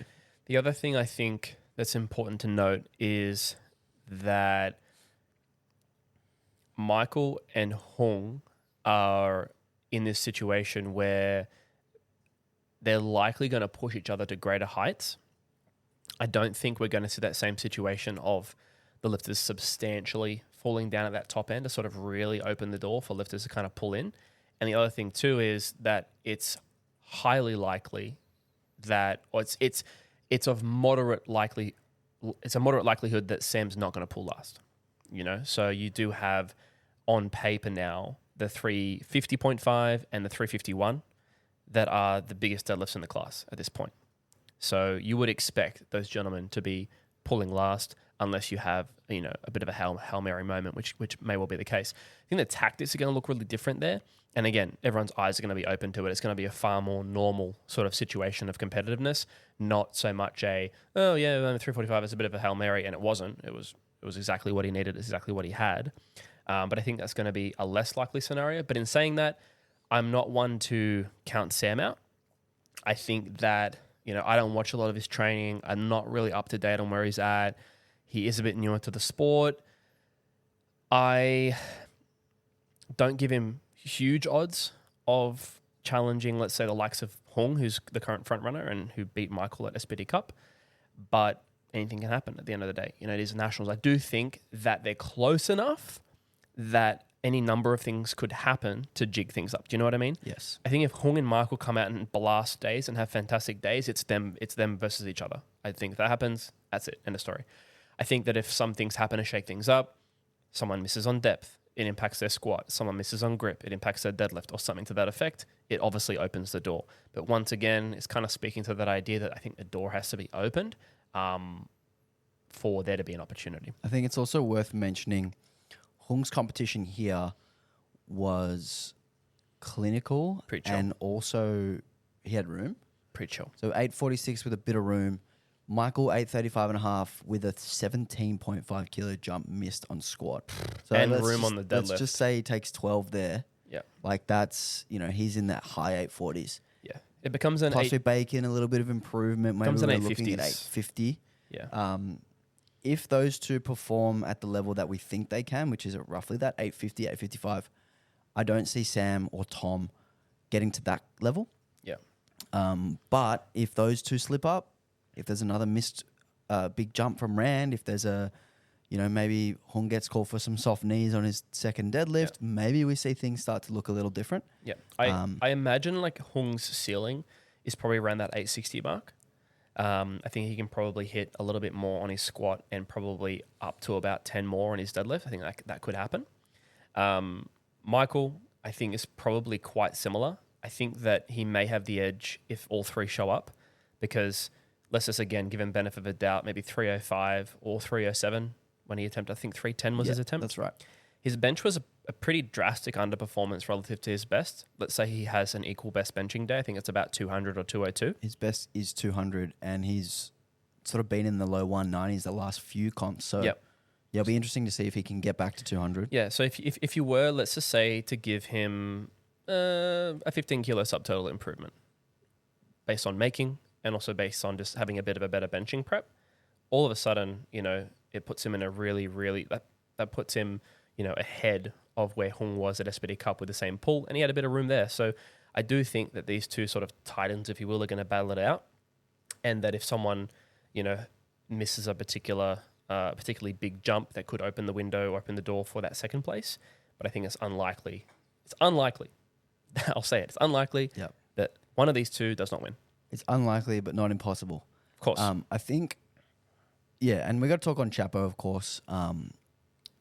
822.5 at Nationals, 807 the meet before that, 815 at his most recent meet, which was SPD Cup. He's someone who is just like really, really well built across all three lifts. He executes at a really, really high level. The only two misses he had at SPD Cup were on technicality.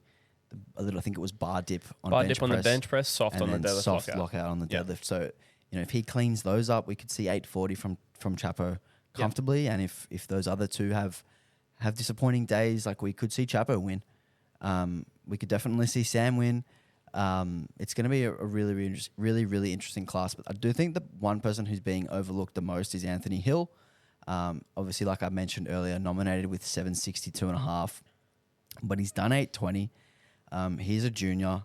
He is a really good lifter in terms of his technique and his competency and how he looks under the bar. He did his qualifier here, and like he had easily 20 kilos on all three lifts and just looked outstanding and was just moving weights so smooth and so well, and his technique is like very to the standard. He's someone who I can see sort of jumping from that best of 820 into 850 because of just the age and the amount of progress. Like the meet before the 820 was 777. So like if we sort of bake in that progression for someone so young, someone so new, we could see him on the podium or maybe even fucking winning. I'm really interested to see Anthony because I think he is a little bit of an unknown in a few ways. Like he posts a lot of his training. So I checked out some of his training the other day before we did the pod. Before we're doing the pod, we're doing it right now. Oh my goodness! Now, man. And it looks good. I think he's commenting that his deadlift maybe doesn't feel the best right now. His bench looks amazing. He's definitely making great progress on his bench, and his squats, if you just compare it to the prep where he did 820, have not looked the same. Doesn't mean they're not looking good. His depth looks a little bit more iffy. Might be the angles of the videos. He's a big guy, tall guy. And I know he's recently gone from self-coach to being coached, I think, by Rondell, someone said. Okay. So there's some changes going on there, which might mean some programming changes and things like that. So I think there's potential for him to come in and do like an 840 day or something and go really well because he's young and he's making strides. There's also potential that he comes in and does like 800, 810 or something like that and just has like a pretty good day because maybe some things aren't going perfectly. It's hard to tell. Yeah. But as well, I think that something I noted from his 820 prep when I kind of just looked through a little bit of the training was kind of didn't look like he was going to do 820 in his training. And then he really had a fantastic day. He looked incredible. And that 820 was kind of maxed out as well. It was pretty capped out. Which tells you that he's willing to take risks. Yeah. Which is cool.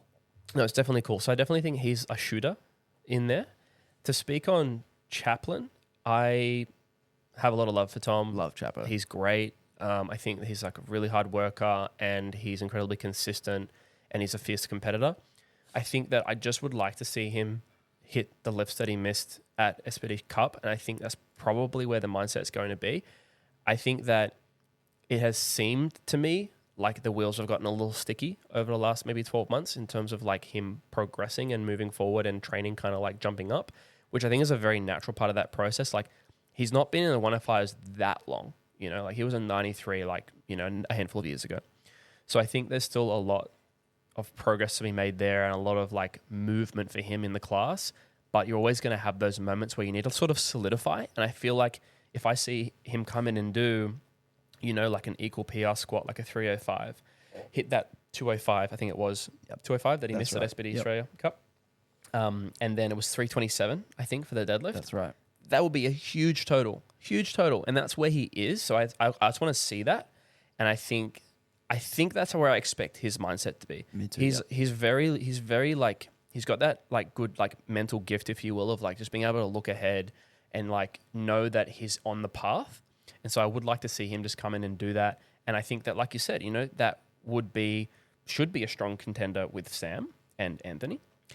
Or depending if the guys have this really high performance at the top two, or they maybe have a little bit of a lower performance, there could be more going on than we're anticipating in terms of tussling. So, and also Chaplin's quite hard to predict because he hasn't posted this prep.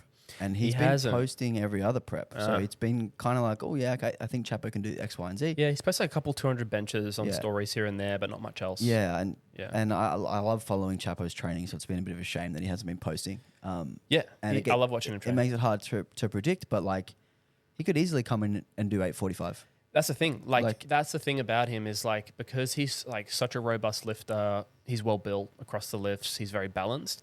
If he has had a really tremendous prep, I definitely think he's someone who could come in and do something very surprising. Yeah. And I spoke to Kelly on Tuesday and I asked her, how's Chapo going? Can you give me a prediction for the potty? And she said he's looking for a total PR and deadlift redemption. So he wants to get that deadlift that he missed, which is what you were alluding to. I'm sure he wants to nab that bench press record, which is still the standard at 205. I think he's probably the most likely out of all these guys to get it. I think Anthony's quite likely to attempt that. Yeah, he's hit 200 like quite easily in training. Okay. I actually think that he may bench more than Tom. Okay. But that's yet to be seen. But he looks pretty remarkable on the bench press. He might fall off quickly or something, but the way the pace of the 195s and the 200s has looked, I think he's definitely a shoe-in for like a 207 attempt. Because if he's at 205, that's 10 kilos above the 820 total just on bench. Yep. So, yeah, like I think he's looking like a nice dark horse, like a bit of a schmocker. Yep, definitely agree with that. All right, and the other boys, Tom Glover is one who's really interesting. He's from Melbourne, young kid, big deadlifter. Mm-hmm. He'll be one to watch in the coming years. Tony Nguyen, the nicest guy on the planet. Yeah. Absolutely love Tony. When you look at, he'll be fun to watch. When you look at Tom, Tony, and Brody, I know that Tony and Brody have voiced like aiming for 800, like publicly. Like Tony, I watched the ESS YouTube where a lot of the ESS crew have been like posting their prep. He's like, I want to squat 300, I want to total 800.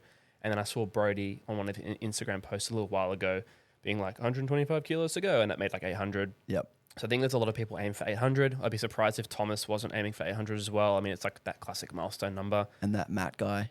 Nah, fuck that guy. And then like Talani pulled 310 the other day. Looks to be doing pretty well with his prep. Josh has had a rocky prep, and I've been chatting with him quite a lot.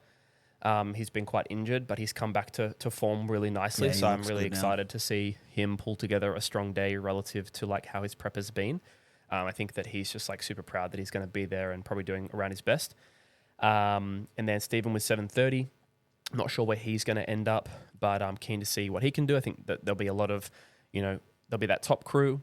Then there's going to be this sort of somewhat of a battle for the first place of the next crew.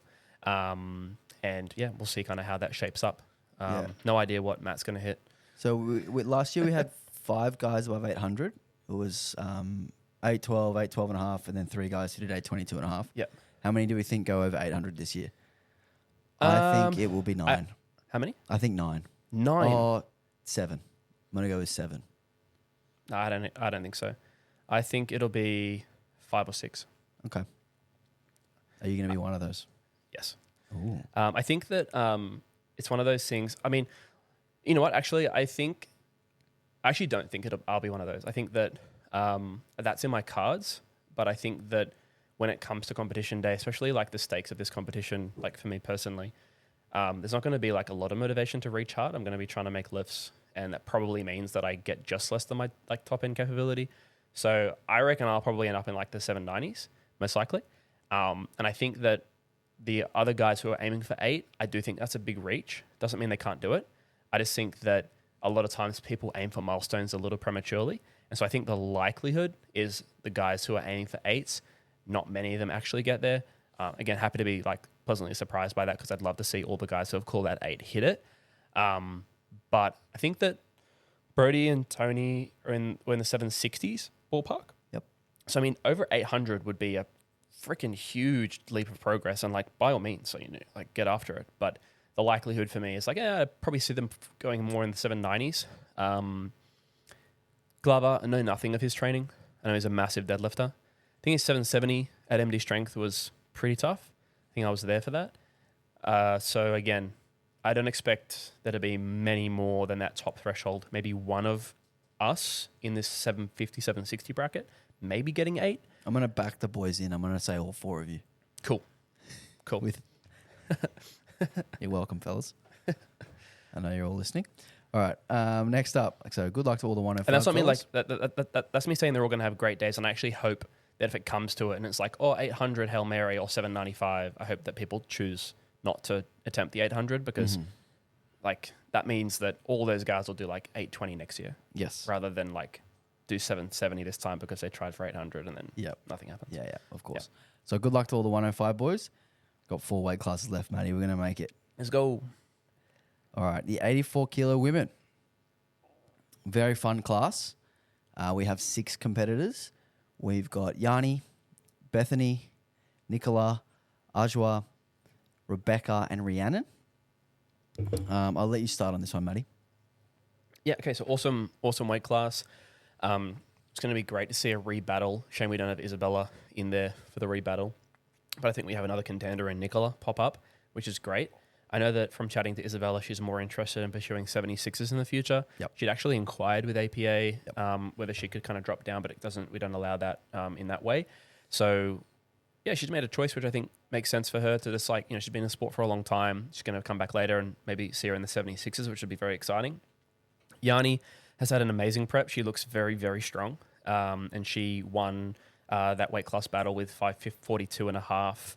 And she looks very well positioned to increase that by, I'd say, a margin of at least 10 kilos. Beth has also looked to have a very strong prep, particularly on the squat. And her deadlifts look good as well. Bench look good as well. I know she has supposedly encountered like an injury, like a back injury or something like that. These things can go like one of a few ways. They can, either really hinder the performance of the day. They can be like a 48-hour acute response thing where they're really, really shitty and then you're okay. I mean, I can even speak to my own experience. I had a lower back disc injury a few weeks ago, and it's really not made too much of an impact on the overall trajectory of things, even though it's had to be managed. So it could be that, or it could be some other version of events. So I don't really know where Beth's going to end up. I hope she comes in red hot and strong because I think it could be another really good rematch. And considering how good Yanni has looked, I think that, again, it would come down to like the final deadlift element, which is exactly what happened. If I'm not wrong, she attempted 227.5 and missed to try and win. So I'd love to see something like that. I think Nicola's a very exciting lifter for this sort of contest. And I think that if Beth happens to fall down a little bit, you're going to have, a very interesting scenario of who ends up where on the podium, right? I think Nicola squatted like 195 for 2 in training recently. And she's switched from conventional to sumo from what I've seen, which would suggest to me that she's going to be deadlifting more than 210. If you stick with the change, it means it must feel pretty nice. It's very rare for someone to switch and go, I'm going to pull 200 and just see where it goes. So maybe she squats 2, maybe she deadlifts 220 and benches 5 kilos more or 7 kilos more than what she has and puts herself into this, 15, 25, 30 kilo improvement. So 520 to 530 kind of range, which is extremely competitive. And that will be really fun to watch. I think that's going to be really cool, but it's a bit of an unknown apart from Yanni, really. Like Nicola has posted a bit of her training. Yanni has shown pretty much everything and looks great. Beth has looked good, a bit of an injury question. So yeah, I think it'll be very exciting, but I'm not too sure. Yeah, like I'm obviously really excited for this one, given that Coach Yanni, this prep has been, actually was so bad at the start. Like she was very, very close to pulling out. I noticed that, yeah. And about 8 weeks ago, she's like, I think I need to pull. It was around Christmas time. She's like, I think I need to pull out. I'm like, let's just give it 3 more weeks of like doing your rehab and actually like taking this seriously, and let's see where we are in 3 weeks, and then we can make a decision. But like, I didn't want her to pull out before actually going all in first. Yeah. Because she was kind of just half-assing her training. She was kind of half-assing her diet. Her weight was up. She was half-assing her rehab. Her back was sore. And since that conversation, she's like completely shifted a gear. She finished the last block with a 190 squat triple, which was like realistically at 7. She deadlifted 200 for a double, which was probably at 8. And she benched 125. And this block, she squatted 205 with probably 10 kilos in the tank, maybe a little bit more than that on the day. She's benched 127 a couple times, and her final deadlift is today. I think she's going to do around about 210. So for Yanni, like I think the key is going to be getting the kilos back on the squat that she missed on at SBD Cup. Her squat prep wasn't great for SBD Cup. We probably opened too heavy, and we ended up taking a 10 and then a 5.5 kilo jump. We'll definitely open up those jumps this time around, and we'll try to get somewhere in the 210 to 215 range for that third. And I think if that's the case for Yanni, I think she'll be pretty hard to beat. If she can squat about 210 or 215, I think she'll be quite hard to beat. I agree. Particularly with the bench and the deadlift improving again on last prep. It's just a matter of like taking the right attempts and actually maximizing the kilos on the day. But all that said, Beth's squat, her best is 197, which was a few comps ago now. She did 187 at SPD Cup and was still close enough to actually have a go for the final deadlift, that's with a day where she didn't bench up to what she was expecting. Yep. Which means like we absolutely can't write off Beth. I don't think so. I think that you could definitely see both Yanni and Beth end up in the 550s, and it be a matter of, you know, who does what, who actually secures what left. Yeah. Just depends. Totally. Just depends like how healthy Beth comes in. I think. How bad's this back injury? Yeah. I think prior to that, I would have been suspecting 550s. Yes. From both of them. Yes. So I think that I can still expect that, and that it just depends how that's going. You know, that's kind of where I sit on it. Yep. And she's got all the right people in her corner to kind of bring that around quickly. And like I say, with these things, especially when you're like really trained, when you're in that sort of element of like really high fitness and you're really strong, you can be a little bit susceptible to just copying something like this, but then also it can recover really, really quickly as well because of that state that you're in. So I think it just depends how that's going. Yeah, for sure. I think like if Beth comes in feeling good and confident in her body, which I think is another thing that's really important. I think when you can suffer an injury, sometimes you're subconsciously not quite pushing as hard as you may be capable of because of that like fear. I really hope that's not the case. I hope to see her squat like in the middle 190s, bench above 130, and then deadlift above 220, above 225. Sort of. Yep. That's kind of where I expect her top end is. Which makes her really competitive if she comes in healthy and performs well. Yeah. So again, I think like with Nicola, like again, I think people have been calling her a dark horse as well. I think we're aware that she's improved a lot. We're aware that, you know, there's going to be, you know, potentially a tussle in there for who's going to be in what podium placing. I think that it's with a healthy Yanni and Beth, it's a bit of a reach, even with a lot of progress. But I do think there's going to be a lot of that space is going to be cut down, which is very impressive in its own right. Then if we look to the next three girls, Adjoa, Rebecca, Rhiannon, we have nominated total 460, 450, 437. So pretty tightly bunched in there. I'll be coaching Adjoa for Steph, who coaches Adjoa. And I know she's had a really, really strong prep. So I think she'll make some sound progress there and push on up towards close to that 500 mark, or making some headway on that. And hopefully Rebecca and Rhiannon are kind of similar in terms of their trajectory. So there's a nice little tussle there. Rebecca's been going really well. I follow her training. She's been PRing everything. Fantastic. Yeah. Yeah. So that'll be great. Again, super fun class. Hopefully a great battle at the top. Yeah. And then another sort of secondary battle behind that, which is exactly what we like to see. So 84 is looking fun. Just to touch on Nicola a little bit before we move on to the next class. Yep. I think the thing here is like she's a dark horse. She's made a lot of progress, but it's also kind of a little bit unknown because she hasn't posted heaps. Mm-hmm. The deadlift is unknown. Yeah, I did a bit of a stalk a couple of weeks ago and I couldn't really get a good grasp on where she's at. I mean, you can on the squat. Like 195 for 2 was completely maximal. I wouldn't expect much more than 5 or 7 on that. And the bench press, I mean, as a 100-kilo bench presser, I think I saw some like rep work around the 90s and maybe like maybe a double around the 100 or something like that. So I think there's going to be some modest improvement there. And then the deadlift is probably the one that's just a little bit hard to pick. I mean, sure, if she comes in and pulls like something crazy, 250. She'll be in the run. Yeah. You never know. Yeah. Like if her squat has gone up so much, so she's going to squat 15 kilo PR and she's, let's say, just gotten like a little technical edge by doing sumo. So 210 has turned into 215 or 217. And then that squat progress has had an imprint on the sumo, then she could be in the 220s. She could be 230, you know? So I just don't know with the deadlift. I think that's the one that will decide whether she's potentially in the running if the top two just have okay days, versus whether she'll just be more so trying to secure that second or third place. Yep. Yeah, super exciting. It'd also be a little wrinkle on the end of the comp with who ends up with the deadlift record because all three of those women are kind of like in that similar sort of, because Yanni took the standard with 217.5. Obviously, Beth had the attempt that was much more than that. And Nicola could definitely be in that 220 to 230 range as well. So it'll be interesting to see who finishes with that record. Absolutely. Cool. So good luck to all the 84 kilo women. And moving on to the 120 kilo men. I've got 9 lifters: Sam, Josh, Tristan, Cody, Taj, Charles, Daniel, Samisi, and William. So I think looking at the top 4 who we have highlighted with quite a big advantage on the next 5 is Cody, Tristan, Josh, and Sam. Cody is nominated 4th here, but I kind of put him above Tristan in terms of what I think he's capable of, just because of that last performance and how many kilos he left on the platform. I believe he missed a 22.5 kilo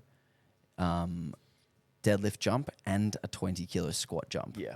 Which, gets him into the 870s. So you might have left 25 or 30 on the table of that. Yeah. So I think Cody is a lot closer to Josh and Sam than what the nominations would tell you and what his best total would tell you. Yeah.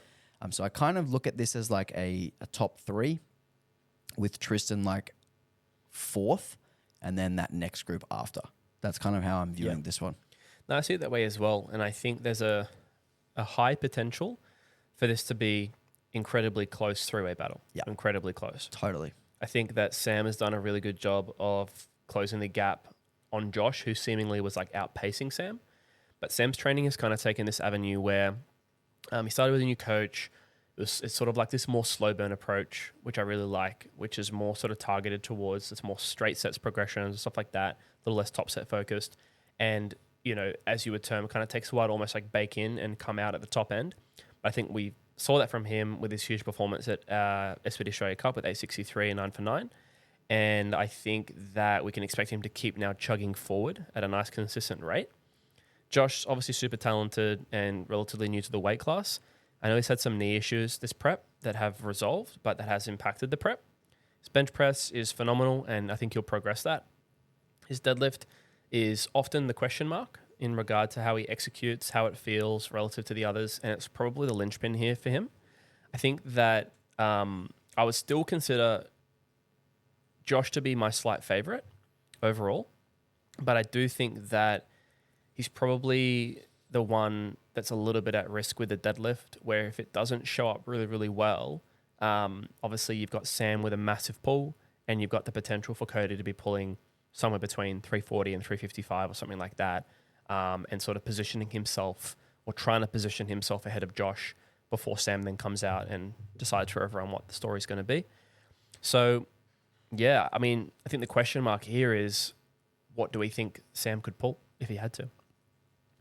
Well, I think the 363 that he did at SPD Cup was quite close to maximal. Maybe he had 5. That's my read on it. So if he's made a little bit of progress, maybe 370. Maybe 370, yeah. Maybe 370 or in that plus or minus 2.5 of 370 is probably where I would have it being for Sam. You have Josh as your slight favorite. I have Sam as my slight favorite just because of that edge on the deadlift. I also see Josh taking much bigger jumps than Sam, which can conserve energy. As we know, we're both big fans of big jumps. But I also think it leaves the potential to open the door in a close battle open a little bit more, which gives me a little bit more faith that if Sam has an 8 or a 7 for 9 day, he could still win. Whereas I don't think Josh can win unless he goes 9 for 9. And similarly with Cody, I have the least faith out of the 3 of them in Cody making lifts because of the track record. Yeah, for sure. Although the 2 meets before the 5 for 9 were both 8s. So exactly. like perhaps he gets back to that 8 for 9. Perhaps he was just unopposed at Night of Champions and he was just kind of YOLOing and who cares. Yep. And perhaps that means he's a bit more measured around his attempt selection. And this I will time say, around. like, I'm not counting Cody out at all. It's more so that perspective of like what we've actually seen on paper. Yeah. I think that Cody could come in and actually just win. 100%. Like, I think he could just come in and have gotten a bit stronger and hit exactly what he needs, and he is incredibly strong. So we could see that, and I don't think that's impossible. 100%. But that just remains to be seen. And then, I think with Josh and Sam, the only thing I'll say with Josh and Sam is like, I think that's a bit deceiving for us to look at 862 because that was at Worlds, wasn't it? No, 855 was Worlds. 862.5 was Nationals. Nationals. National, sorry, yeah. So I think that even just that ballpark of 855, 862, I just think it's a bit outdated for Josh, especially considering how relatively new he is to the class. And he seems to be making good progress. Like, I don't think I've seen as much of him posting his top sets and that sort of thing. I think there has been some tumultuous phases of training, but I think it's safe to assume he's going to make a good progression on that 862.5. And again, I would expect that from Sam too. Like, I'd be quite surprised if Sam doesn't come in and subtotal PR by 5 to 10 kilos and then be able to take that extra 5 to 8 kilos on the pull that we think he has to win it. When I sort of say, you know, Josh is my slight favorite, it's very slight because I think that they are very, very evenly matched across total. But like you've said, Sam does have that edge of the deadlift, which is an advantage. Just in terms, again, of that precision of selections. And that's the tough part with Josh and his deadlift is that he might come in and have an extremely consistent deadlift day and know exactly what to pick. But I think because he has had some days which are quite strong and then some days which are like surprisingly bad, that there is inherent risk in that, either in selecting something that's too light, leaving the door open, or missing. So I hope he's able to, I think it rides on, like you said, Josh going 9 for 9, particularly 3 from 3 on the deadlift. And it's an interesting point with the attempt jumps. I kind of like that angle. I think that there's a happy medium there where ultimately you need to do what you need to do to optimize your third, end of story.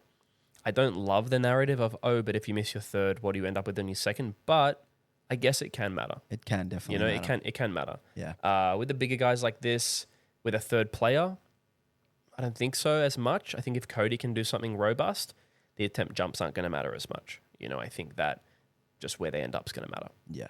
So, I also always hope that everyone goes 9 for 9. And of course. It's literally like whoever was better won, whoever was stronger won, whoever was smarter won. Yeah. But that's just not the case. I think like with Josh, with his deadlift, he's done 330, but the meets either side of the 330 were 317. And it kind of looked like there was a little bit of drop off between nationals and worlds. He missed 325 at worlds.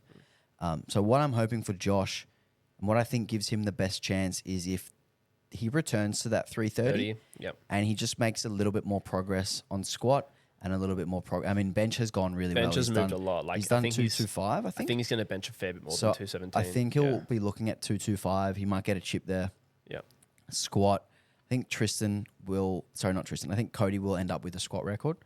And, you know, if Josh can put 5 kilos on what he did at Worlds, 5 to 7 on bench, and then get back to that deadlift that he did at Nationals, then I think he's going to be really tough to beat. Yeah. So, yeah, I'm super excited for this. Haven't picked my winner yet because I haven't picked like 5 classes or something yet, but obviously this chat will help.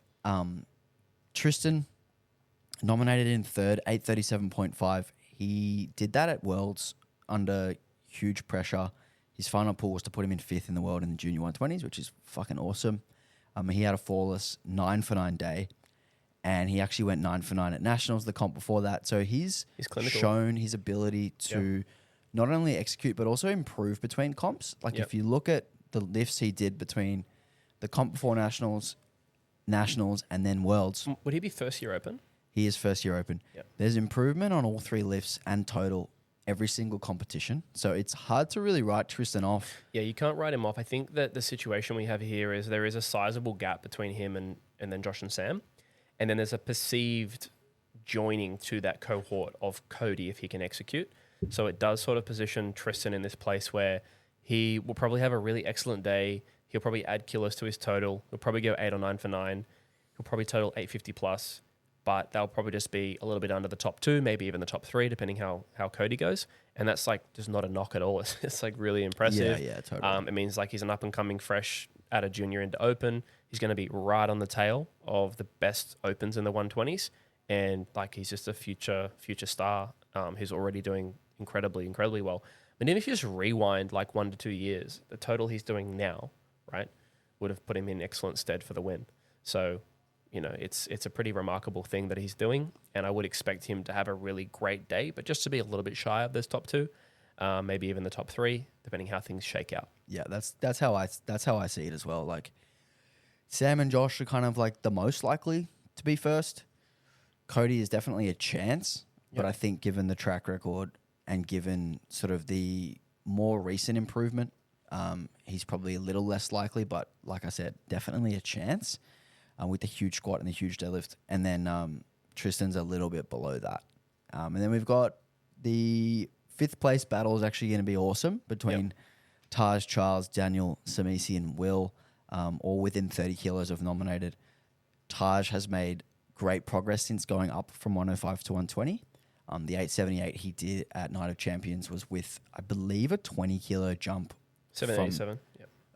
A 20 kilo jump from his second to third deadlift. I'm pretty sure he attempted 350. Okay. So he could be well and truly into the 800s. I think Charles will be well and truly into the 800s.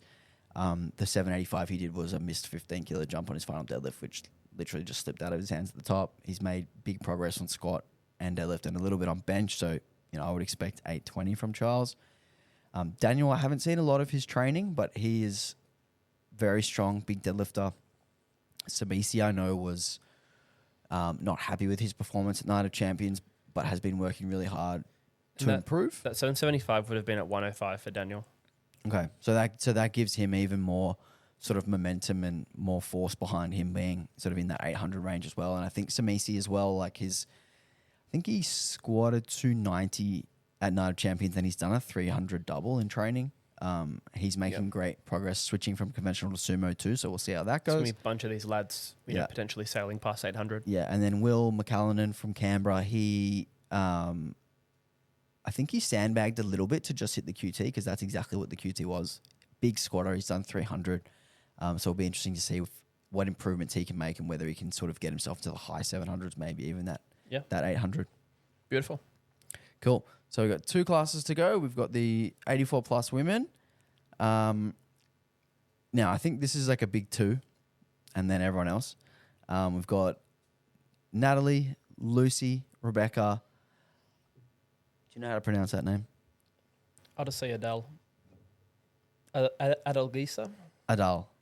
Lauren, and Annabelle. So we've got 6 women here. Like I said, this is really a battle of the top 2.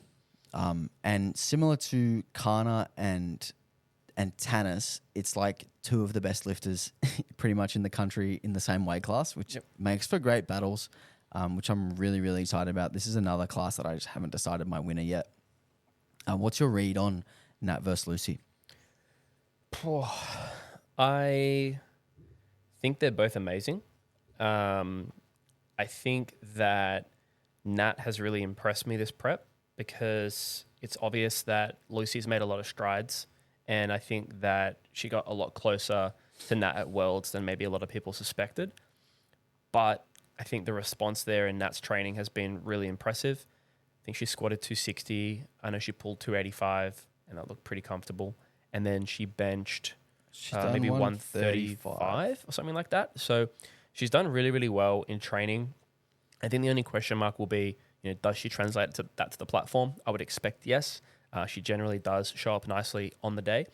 I think it's going to matter how Nat's attempts are laid out a little bit. I know that there's been a little bit of a notorious smaller jump from like that second to that third because often it's been like a bit more of a record hunt or something like that. Let's secure this record and then let's go for something bigger. Last year was securing best lifter on second deadlift. Yeah, best lifter, world records at World, stuff like that, right? So there's a lot going on there, and I think that the priorities will shift a little bit more.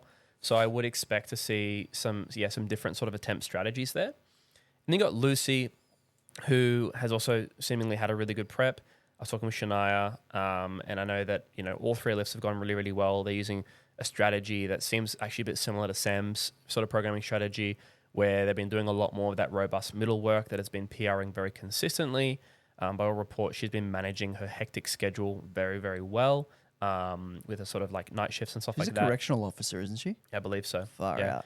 So I also expect her to, squat up around that 260 mark, bench around that 150 mark, and then, deadlifts, I think, might be her most improved lift from my perspective. When I saw her comparison of her 250 training pool from the last prep, where she went from, this giga hard 250 to quite a nice 257.5 after traveling and everything. And then pulling this 250 recently that looked how I would suspect 235 or 240 would have looked in the previous prep. It's very impressive to see how things are moving, how that holds up at the top end. We're going to have to see. I think the way this plays out is Lucy puts her head down, hits 9 for 9 lifts, hits a PR total, and demands a very big pull from Nat. I would expect the upper 280s, maybe even 290 to be required for Nat to take the win back if Lucy's able to come in and execute that really smooth, strong day. I think that Nat still probably has the edge in that regard because she's made such great progress since the last sort of battle, and then her deadlift is looking particularly strong. Like, it's kind of a bit of a sky's the limit thing with that deadlift, where it's like she could come in and pull like around that, like 285 mark, which would be a 12 kilo PR in competition. Let's just be real. Or she could pull more. It's a bit tough to know because it did look so good. But we know as well that with those high performance moments, you can have some really good training days, and then, the competition days are a bit more normal after squatting and things like that. So my expectation is that it's going to be very, very close, that Lucy's done a great job of sort of catching up, but Nat has really had this nice surge. So my expectation is going to come down to the wire. I personally give my slight edge to Lucy. I know that you're sort of sitting more on the Nat side. And yeah, it's really just a case of leaning. I think that I also sort of lean to the underdog a lot of the time, which Lucy is. She's the up and comer.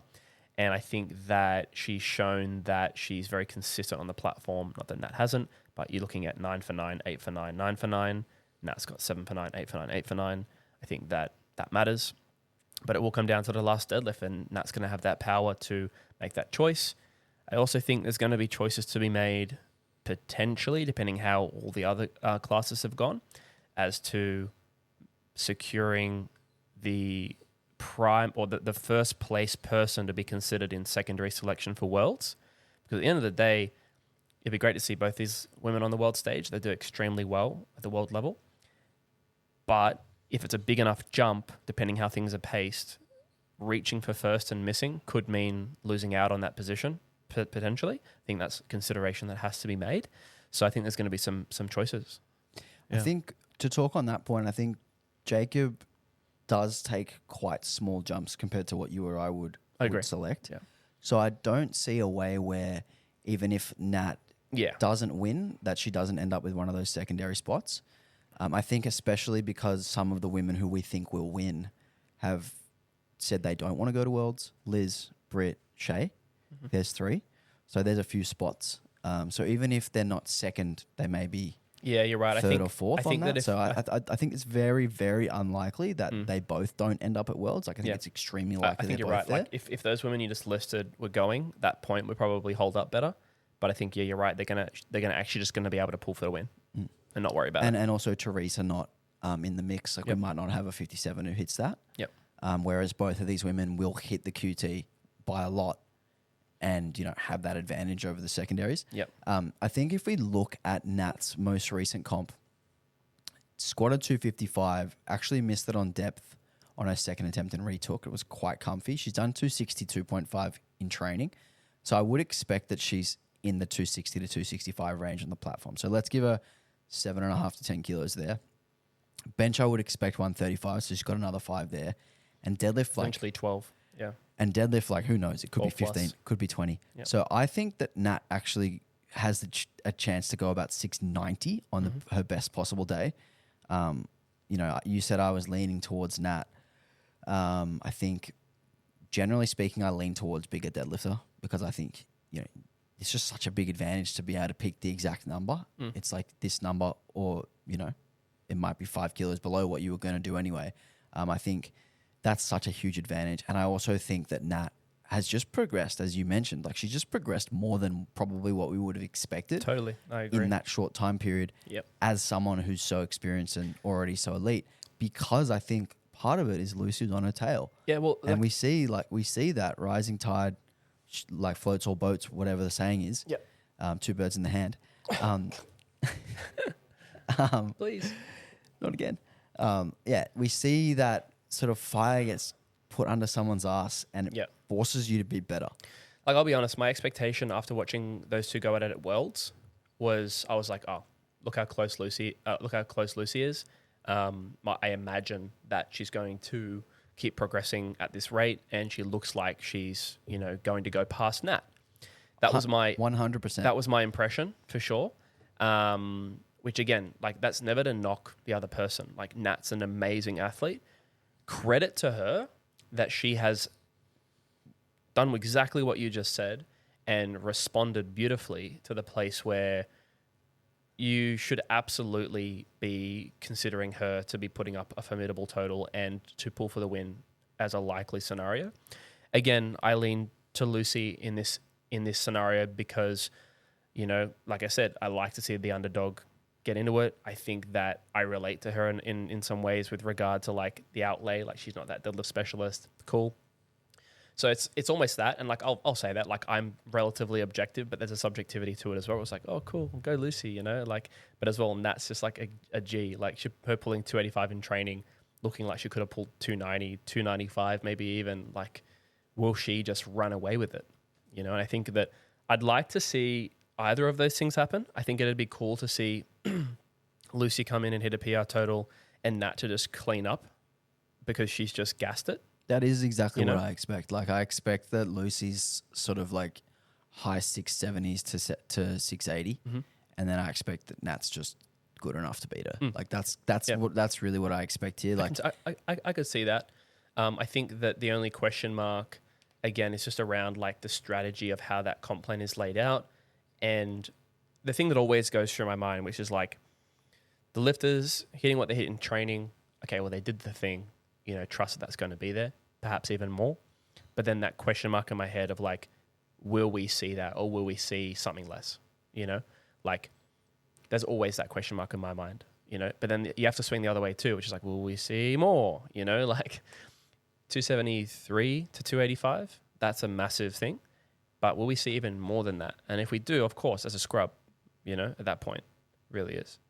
Yeah, I think with Nat, like, something that we've already touched on with other lifters is like that strength has been there, that plus 620, 630 strength has been there for a few years now, and it's a little bit more reliable.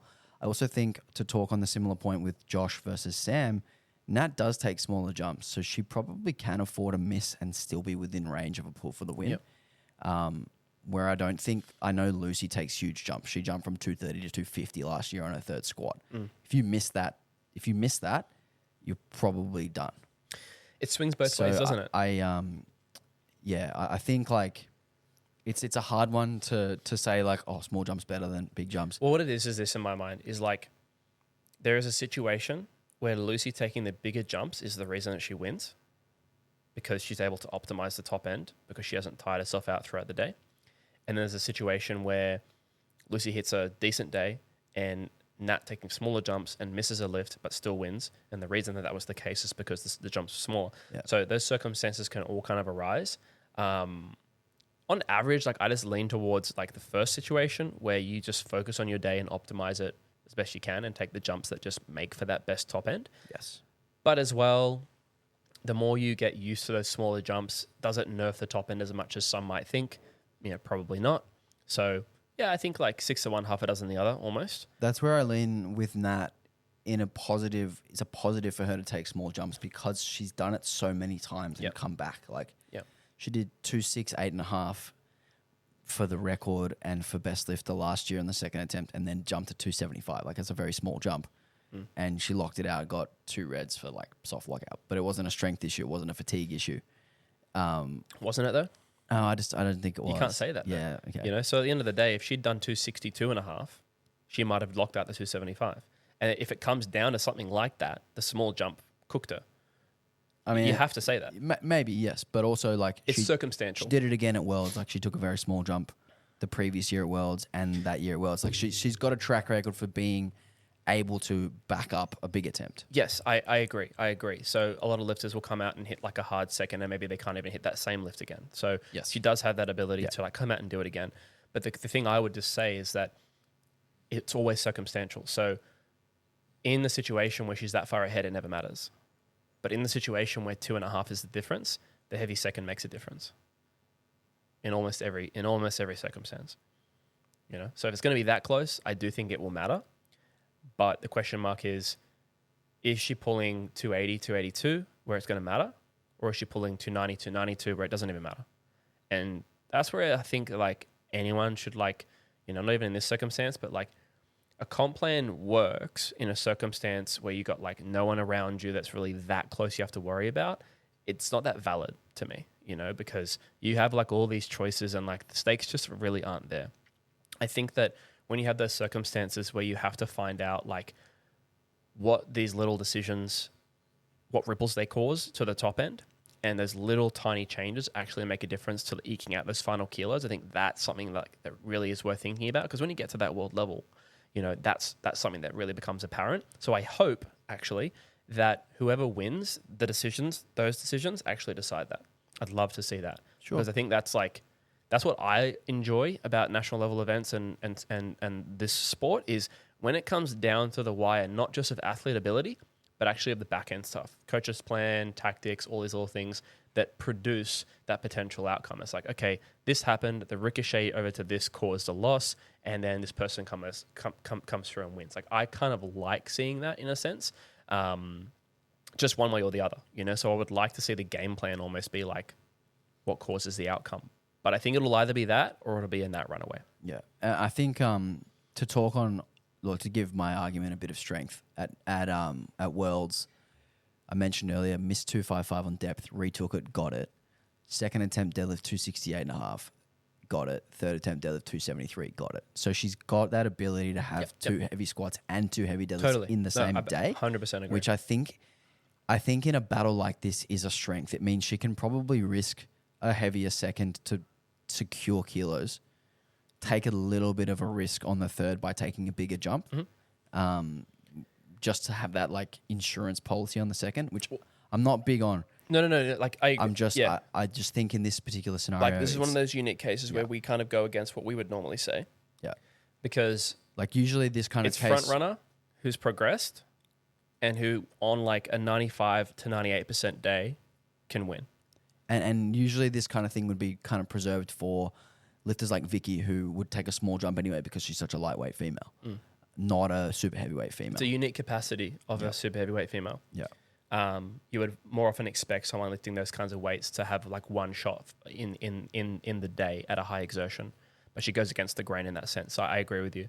Yeah. And I think as well, like I just said, with the progress she's potentially made from training into the competition now, to hit like the high, like close to 100%, but just shy of it on those seconds, she could win with that. Yeah. That's what you're kind of getting at. Exactly right. Yeah. It's to little loss, you know, securing those kilos and then potentially pushing them further forward only applies pressure to Lucy, where she has to perform perhaps beyond her means and starts missing. So, yeah, totally. I think it'll be a really cool battle. I think after speaking with you on it, I'm more on the fence now. I really like both the ladies. I think they're both really hard workers, super kind. And I hope they both have a great day. And they're great friends as well, which exactly, is cool. Yeah, exactly. So I think it's just going to be really cool. I hope we just see both of them just do some crazy shit. Like, let's go. You know, just get after it. And whoever wins, fantastic. The other one goes to Worlds 2, rematch. It was one of the most enjoyable sessions last year at Nationals. And Lucy wasn't even particularly close to Nat yet. Yeah. It was like, holy shit, Lucy just got it. 250, yep. Like that seemingly came out of nowhere, right? Yeah. And then she benched 140, and it was like, holy shit! And now she's way better than that. Yeah. And that's better, and it's like, it's gonna be very fun. Would you like to touch on the rest of the field here? Let me pull it up. Okay, so Adele, Lauren, Annabelle. Sorry if I'm stuffing your name up there. Adelgisa. 475, and then 467.5 for the other two women. Sorry, we skipped Rebecca. Oh, my bad. Yeah, sorry. I think Rebecca's just pretty much a shoe-in for the bronze here. Yeah, so Rebecca Blanken, 512.5. Yeah, so she sits well below the top two, but then well above fourth place nominated.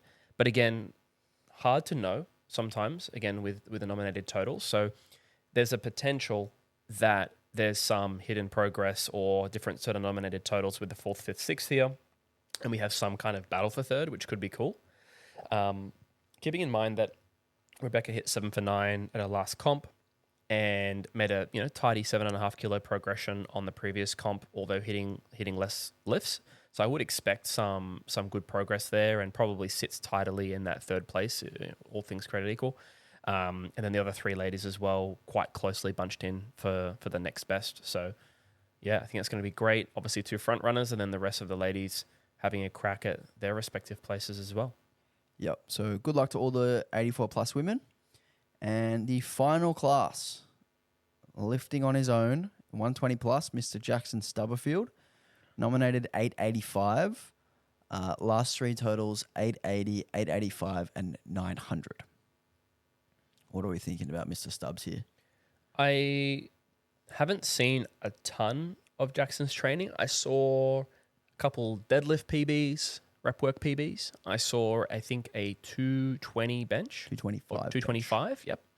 And I know that he's also hit some rep PRs on the squat coming back from knee surgery. Is that right? So I think he's looking very promising. I think if we sort of just assess that bench press and we look back at that 900 day where he went 350, 210, 340, if he's able to get that 225 and hit some mixture of, that 690 between the squat and the deadlift, we're going to end up with, somewhere between a 910 and a 920 performance, which would be really awesome to see. I think the international QT is 910, World's QT. So I definitely think that, he's in a good spot to be pushed by that QT. And as someone who is at the moment by himself in that weight class, I think that having an element of pressure, I hope to see that cause him to perform to a really high level. I hope to see him pushing up towards 950 in the future. But as well, coming back from like a knee surgery is, always a tough ask. But I think to be doing so well, like I said, with some rep PRs on the squat, it definitely suggests that he's in a really good, healthy spot. And, just to reiterate, to be hitting 225 in training and quite well, it was nice, an awfully hard press. I would expect that that's within his means on the day. So definitely hoping to see a PR total from him. Definitely hoping to see him hit the world's QT. And I'd expect that that's a pretty reasonable ask for someone who's as strong as him, has the track record that he has, and who's been prepping as well as he has. So this is going to come down to hitting 8 or 9 lifts, most likely. I think he can do it on 8 or 9 lifts. And yeah, probably getting that nice boost from that bench press and maybe alleviating where there isn't kilos at the moment. So maybe the squat isn't quite there because of the surgery. I think that's okay, considering the deadlift looks to be at all-time strength and the bench press looks to be at all-time strength. So that's where I sit on him. Again, haven't seen a ton of his training, but I've seen those top sets, and I think it looks good. Yeah, so when he did the 900, I think the biggest thing he will be looking at is totally 910. I think he wants to go to Worlds. That's what he needs to go to Worlds. He's done 900, so 910 is within reason. It's not crazy. He's not going to be taking Hail Marys. All the attempts he takes are going to be reasonable, smart. When he did 900, it was 350, 210, 340, which was only a PR on squat of the 3 lifts. So he's added to the bench. He's done 215 in comp. Like we said, he's done 225 in training.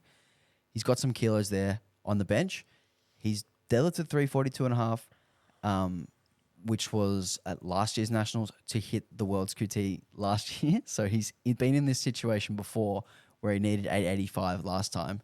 And he clutched up and he got that third deadlift on that day. So, I think we're going to see the same thing here. His deadlift looks to be progressing. So, I think we'll see more than that 342.5. I think we'll see closer to 350. And then he's kind of in a position where he can almost take less on the sandbag the squat a smidge. That's what I'm expecting is a little bit less on the squat, a little bit more on the deadlift, and maybe about 10 to 12 more on the bench press, and he's there. That's exactly how I'm seeing it. It's he can kind of not risk the knee with a huge third squat and just take 10 kilos under what he's done, get those 10 or 15 back from the bench and then fill the rest in with the deadlift at the end. That's kind of how I see this playing out for Jackson. I'm excited to watch him lift. It's, in my opinion, the funnest powerlifting is enormous squats by big people. So I'll always be super stoked to see someone squat 330 plus. And yeah, that'll be where my eyes are during the big boys and girls session. Absolutely. Yeah. Cool. Wow. That's everyone. Whew. How long was that? 3 hours, 24 minutes. Dude. Good effort. All right. That was fun. We will check in with you in a couple of weeks for a recap show. Hopefully it's not 3 hours, 35 minutes. And thank you everyone for listening. And good luck to all the competitors. Yeah, good luck to all the competitors. If we think we've slept on someone, let us know. Sort us out. Please let me know, and I'll share it on my story, and hopefully they do well. Full disrespect. No disrespect. Yeah, all the disrespect. Yeah. Let us know if we've missed anyone. Let us know if you think our predictions are wrong. All publicity is good publicity, and we'll see all of you who are going to be there in Perth. And good luck to everyone. And ciao.